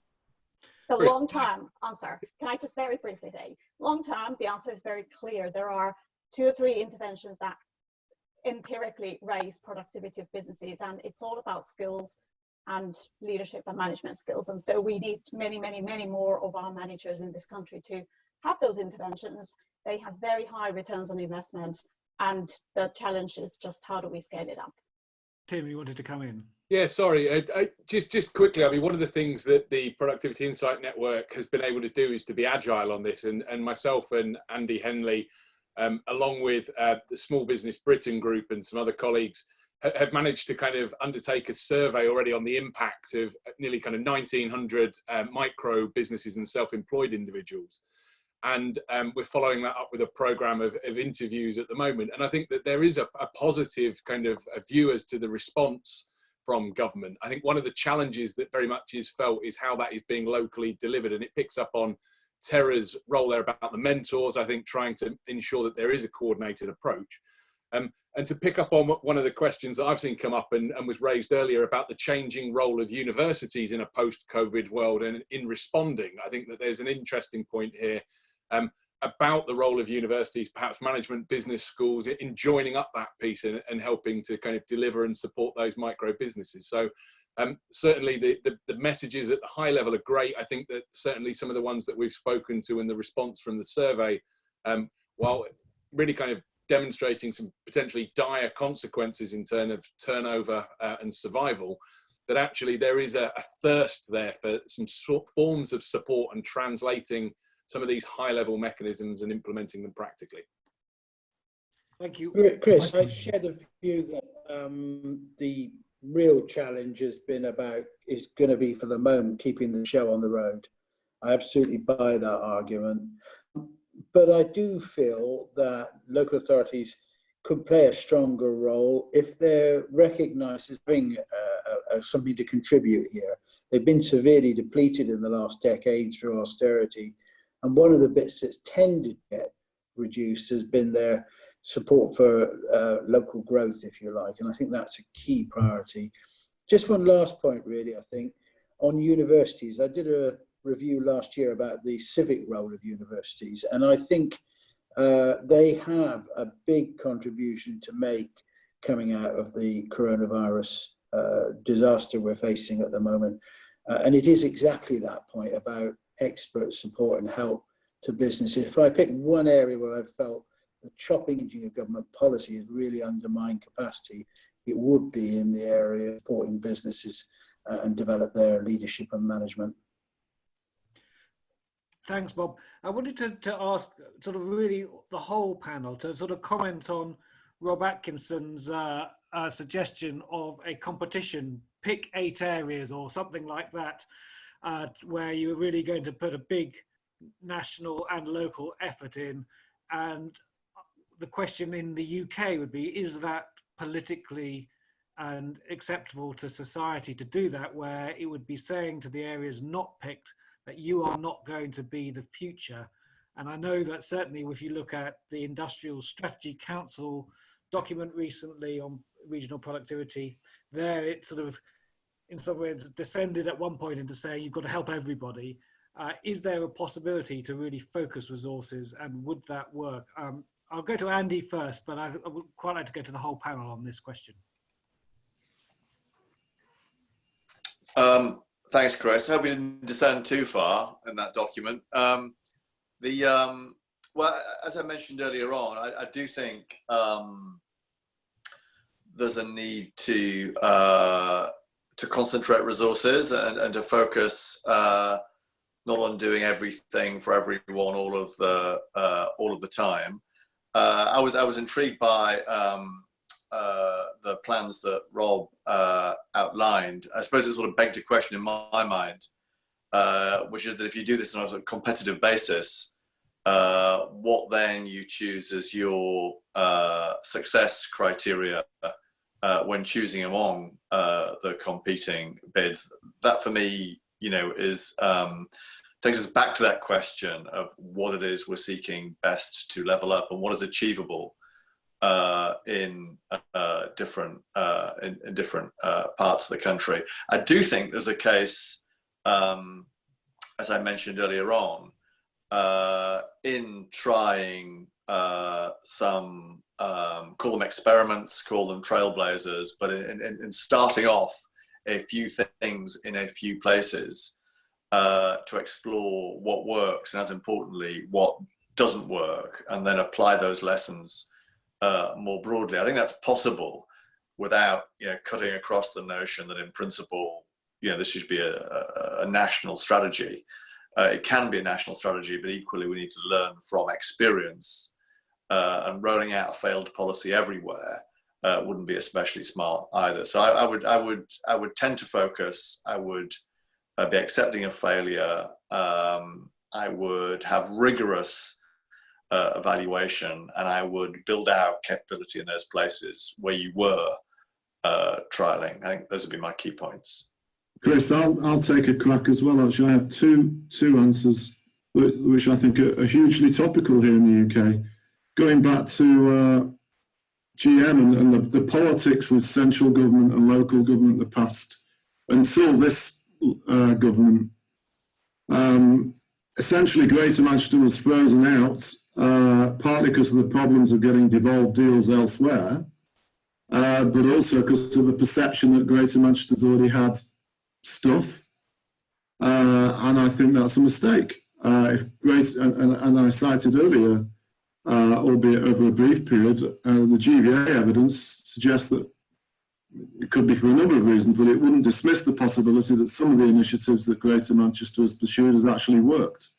Second example that's actually very much to towns, and I've had discussions with policymakers and their advisors exactly on this. The so-called Towns Fund that's been established could be done just as Rob has suggested here in the UK. And rather than spread the jam over hundreds of towns in the UK to get a small amount, at least for, say, I don't know, half of it, you could reward those with the most ambitious plans, including ones that are showing some signs of both some developments along the lines they want to go, and particularly going back to your previous question to me, some evidence that their local authority are completely or collectively on board for implementing such a plan. But we can actually do that in the UK. Ashwin, do you want to comment?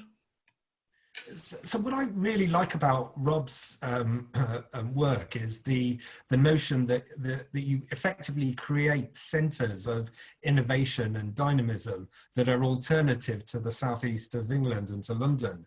And what strikes me that when the civil service had its wave of devolution in 2004 after the report at the time, what happened was that things were spread around the country.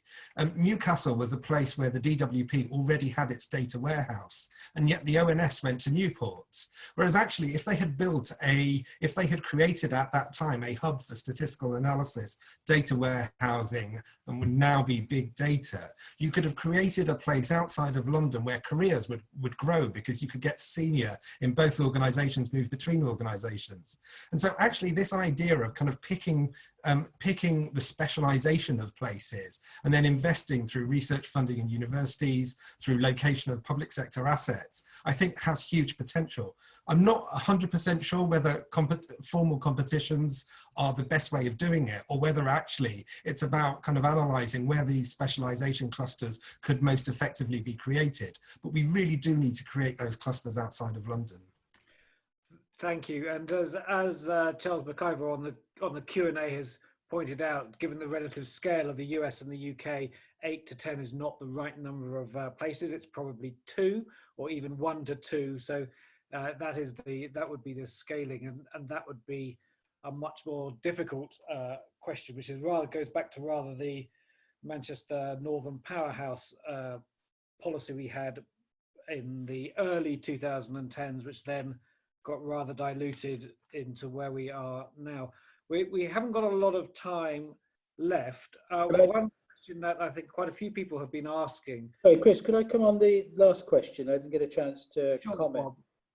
Very briefly, I'm in favour of focus, particularly around the R&D centres of excellence.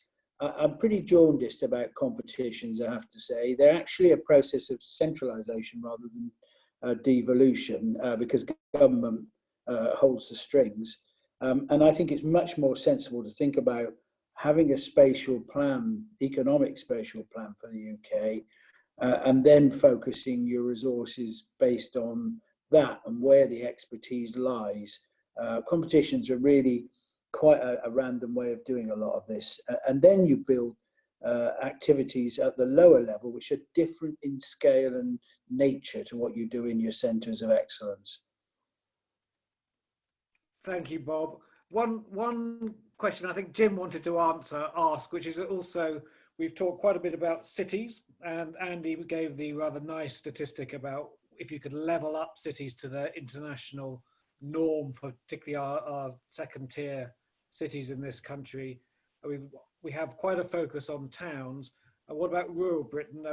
Andrew Henley earlier, one of the audience asked, it's pretty depressing for rural Britain, wind farms and call centres. Is that all we're going to get? Surely the current crisis is revealing that living in rural areas but being connected to centres of economic agglomeration is feasible. Jim, do you want to have an answer to that? Is that what we're learning now? I think there's something to be, you know, it's obviously very early days, but there's something to be said for it.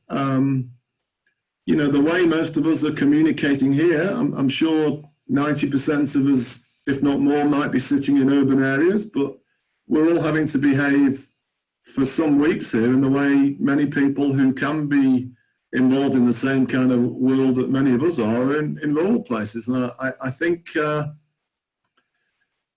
it's a new thought process going through my head. I don't think it should be just dismissed because of historic evidence that all the action goes on in big urban clusters. Thanks, Jim. Now, I think we're going to have one final question for the panel, and it's in some ways an unfair one because unless you've been looking at the Q&As coming in, you won't necessarily have seen a very nice, very short, direct question, which is, can the panel give an example of a micro policy that has worked to improve productivity? Clear, direct question, looking for examples from each of you. I'm going to unfairly go to Tera first.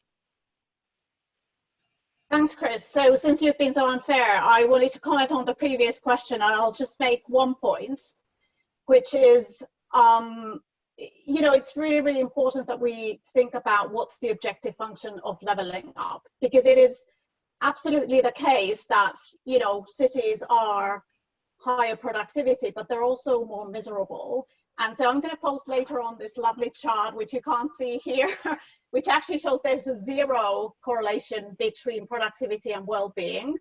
But by and large, the rural areas are happier than the cities. And so, you know, if we just push on to improve rural areas productivity, I'm not sure that's the right answer.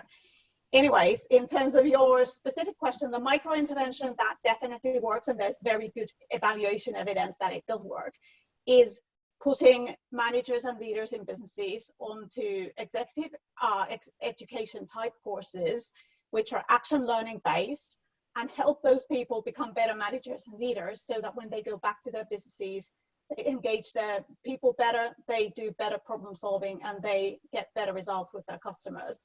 It's very practical. It's nothing to do with rocket science. It does cost money and it does cost time, but the impact is very substantial. The challenge, of course, is how do you scale something like that up to apply to millions of businesses? We don't know the answer yet, but maybe it doesn't need to. Even having hundreds of thousands of businesses improved like that would make a big difference.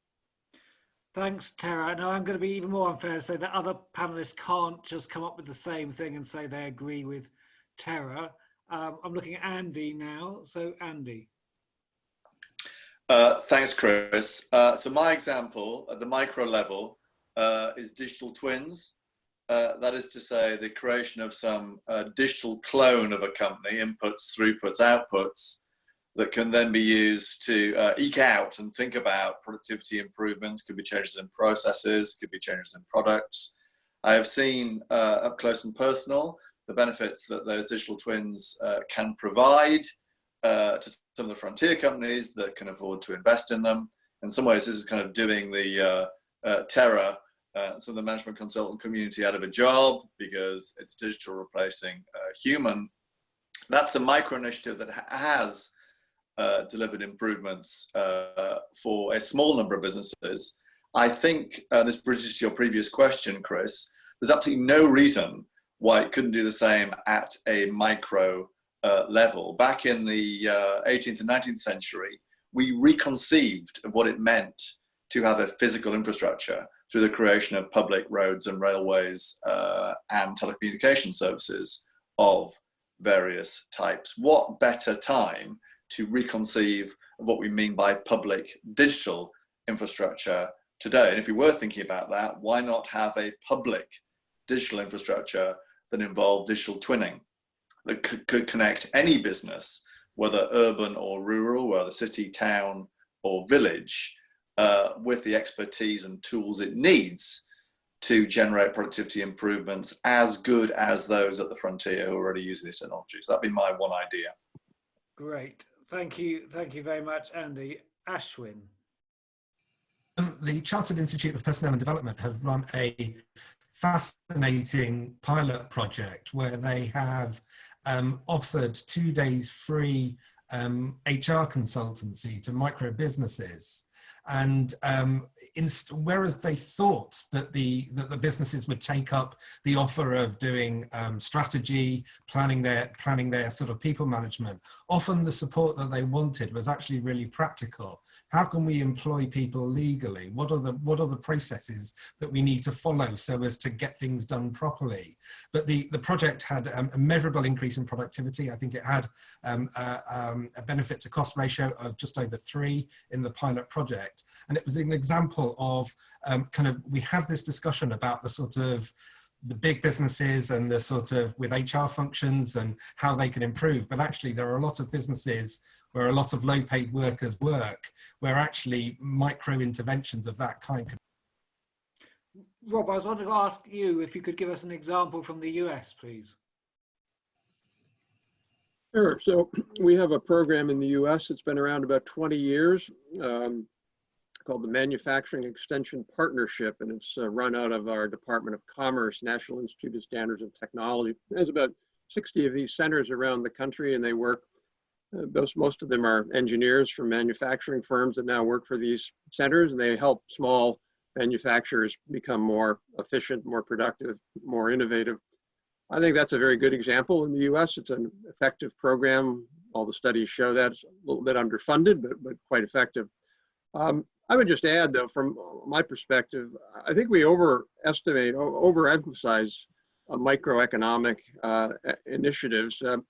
I actually think the place that's most important is at the meso level or the sectoral level and the technology level. I think thinking more strategically about sectors, whether it's, say, healthcare or logistics or finance or whatever those sectors might be, and then thinking about technology policy related, to me, that's where a lot of I think there's a lot of opportunity there that we haven't really delved into.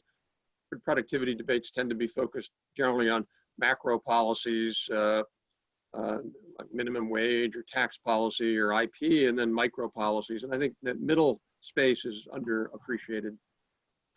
Thank you very much. And then if we go quickly to Jim and to Bob. Jim. So yeah, straightforward and a great question. The answer is devolution in both the West Midlands and Manchester show some signs of modest progress.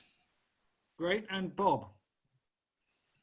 I would pick out 2 Sheffield examples. The Manufacturing Research Park, Sheffield University, over a long period now has built that sectoral alliance between the university and the manufacturing sector, and new on the block, the Advanced Wellbeing Research Centre, which is focusing through Sheffield Hallam on well-being and how we can link technology, insights and knowledge to improving productivity in those industries. So very much in line with what Rob was talking about. Thanks very much, Bob. Now, I'll just note that no one mentioned transport infrastructure, which is the government's central policy in this area, and absolutely no one mentioned HS2 in that answer. But I'm going to now hand back, say thank the panel very much for a very stimulating hour's discussion, and hand back to Phil.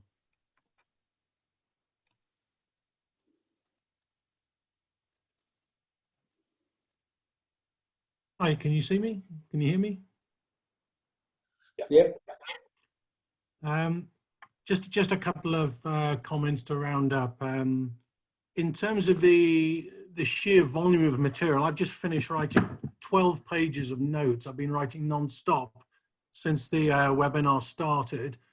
12 pages of notes, the sheer volume of material and the number of really insightful observations and thoughts from very different perspectives is extremely valuable and also extremely encouraging. I mean, as Tim said at the beginning, our remit is to change the debate, to change the shape and the nature of the debate, to get people thinking in different ways, and this is exactly what we're trying to do. So to have these kind of conversations is tremendously valuable. A couple of points I just raised that I think we need to talk more on the basis of these discussions, in the sense that they were not central to the discussions today, but there's certainly things that obviously are relevant and pertinent and emerge out of these issues. One of them, of course, is climate change. As a country, as groups of countries, as a global society, we have to move forward on that agenda very, very rapidly. How do we do that in terms of the experience that we're going through in terms of the productivity problems in the UK, the partitioning of countries internally in terms of the economics that we've been hearing about, the institutional governance challenges, and then the whole nature of public policy. Where does it sit in this arena? And to what extent our emergence from the coronavirus crisis may also help us to shed new light on how we kind of move forward in a much more carbon neutral trajectory, people working from home much more, whatever it might be. That's clearly one thing we need to think a great deal about. I must say, actually, Tera, McKinsey Global Institute has been producing some very, very good material on these questions. And the Brookings Metro program, again, that Rob also works with heavily, been producing some great material very, very quickly. Centre for Cities as well has been producing some great stuff. So these are things to look out for. So I'd encourage people to look at those websites. Two elements that I think I would like to think much more about is the question about 0 hours contracts, the whole nature of those sections of the labour market which are in relatively fragile and unstable employment trajectories, combined with low incomes and low pay. These were raised, obviously, particularly by Ashwin, but these are areas that I think we need a lot more thinking about now in terms of the recovery and the onward trajectory. And then another area that we didn't really talk about at all, but is going to be critical to all of this, is how do we rethink global value chains? I mean, the transformations of modern globalization in the last 30 years, it's the transformation of global value chains which have underpinned all of those changes, but they're also now facing enormous shocks. And I think we need a lot more thought on how those kind of things will develop. And from the point of view of the Productivity Insights Network, firstly, I want to thank all of the panelists and speakers and the chairs. Obviously, it's a stellar lineup, and we're extremely grateful that all of you agreed to participate in this, in the conference itself, and now, of course, in place of the conference, the webinar. But we are planning still to have another conference at some point in the next 12 months or so. Obviously, we'll keep you posted about that. And also to the various speakers who were able to participate in the conference, but for various reasons are not able to participate in the webinar as well. Tremendous amount of goodwill, people giving up time, and people who are themselves under tremendous pressure, giving policy advice, helping governments and organizations think through the next steps in these crisis periods. So we're extremely grateful that all of you have given up so much time and thought about this. It's fantastic. In terms of behind the scenes, there are a few people just to thank. Kate Penny, Kat Sloan, Phil Wallace, Nicole, who's been helping with the slide preparation. We have a small team, but they're extremely dedicated, very, very professional, who've been coordinating everything, including the webinar setup and so on. Most importantly, we have to thank the Economic and Social Research Council, from Jen Rubin, who's the head of the SRC, through to Natalie Jones, who's our main contact there. We've always had tremendous support from the Economic and Social Research Council. We're extremely grateful for the support and guidance that we receive. We had, at the high point today, we had 288 participants, and we kept over 200 participants for pretty much the whole 2 hours, which is a marvelous response. And as Tim mentioned earlier, it's more than we could have housed in if we'd had the conference all in person as well. So that's great. The final thing is, by way of an advert, you will see in all the material that you've received online, we've just, as of yesterday, had published our book, Productivity Perspectives. It's 375 pages. It's not a quick bedtime read. It's been put together by all the co-investigators in our network. It's very, very detailed and extremely comprehensive, looking at all the different challenges and drivers around the productivity debates in the UK, but set in the international context. What's the evidence from countries all over the world as well? So there are many of the kind of issues which have been raised in the question, the debate forum today that's been set up. Many of those issues are tackled in different ways in the book. It's an Edward Elgar publication, and we'd be, really keen for you to have a look at that, to engage in those discussions. So apart from that, just to thank everybody participating, also the people who've come in online, the 288 or so. It's really marvelous that you've been willing to be involved, and we want to hear from you. So obviously a lot of this material will be up on the website. We'll try and continue these discussions and questions as Jim O'Neill has already referred to. And with that, I'll just hand you back to Tim. Okay, yeah, just to thank you everyone very much. Again, apologies, as Jim said throughout, and I think Chris has done a great job of trying to cut us through the Q&A, which has kind of continued to stream on. We'll capture as much of this as we can and try and feed it back to make sure that none of these kind of comments and thoughts have been lost. So again, just to say, add my thanks to that of Philip, and thanks again to all the participants and to everyone for joining. So we'll be trying to get this up online as a webcast. So if there are people that you feel would be interested in this, please do refer it on. But that's it from us for now. So thank you very much.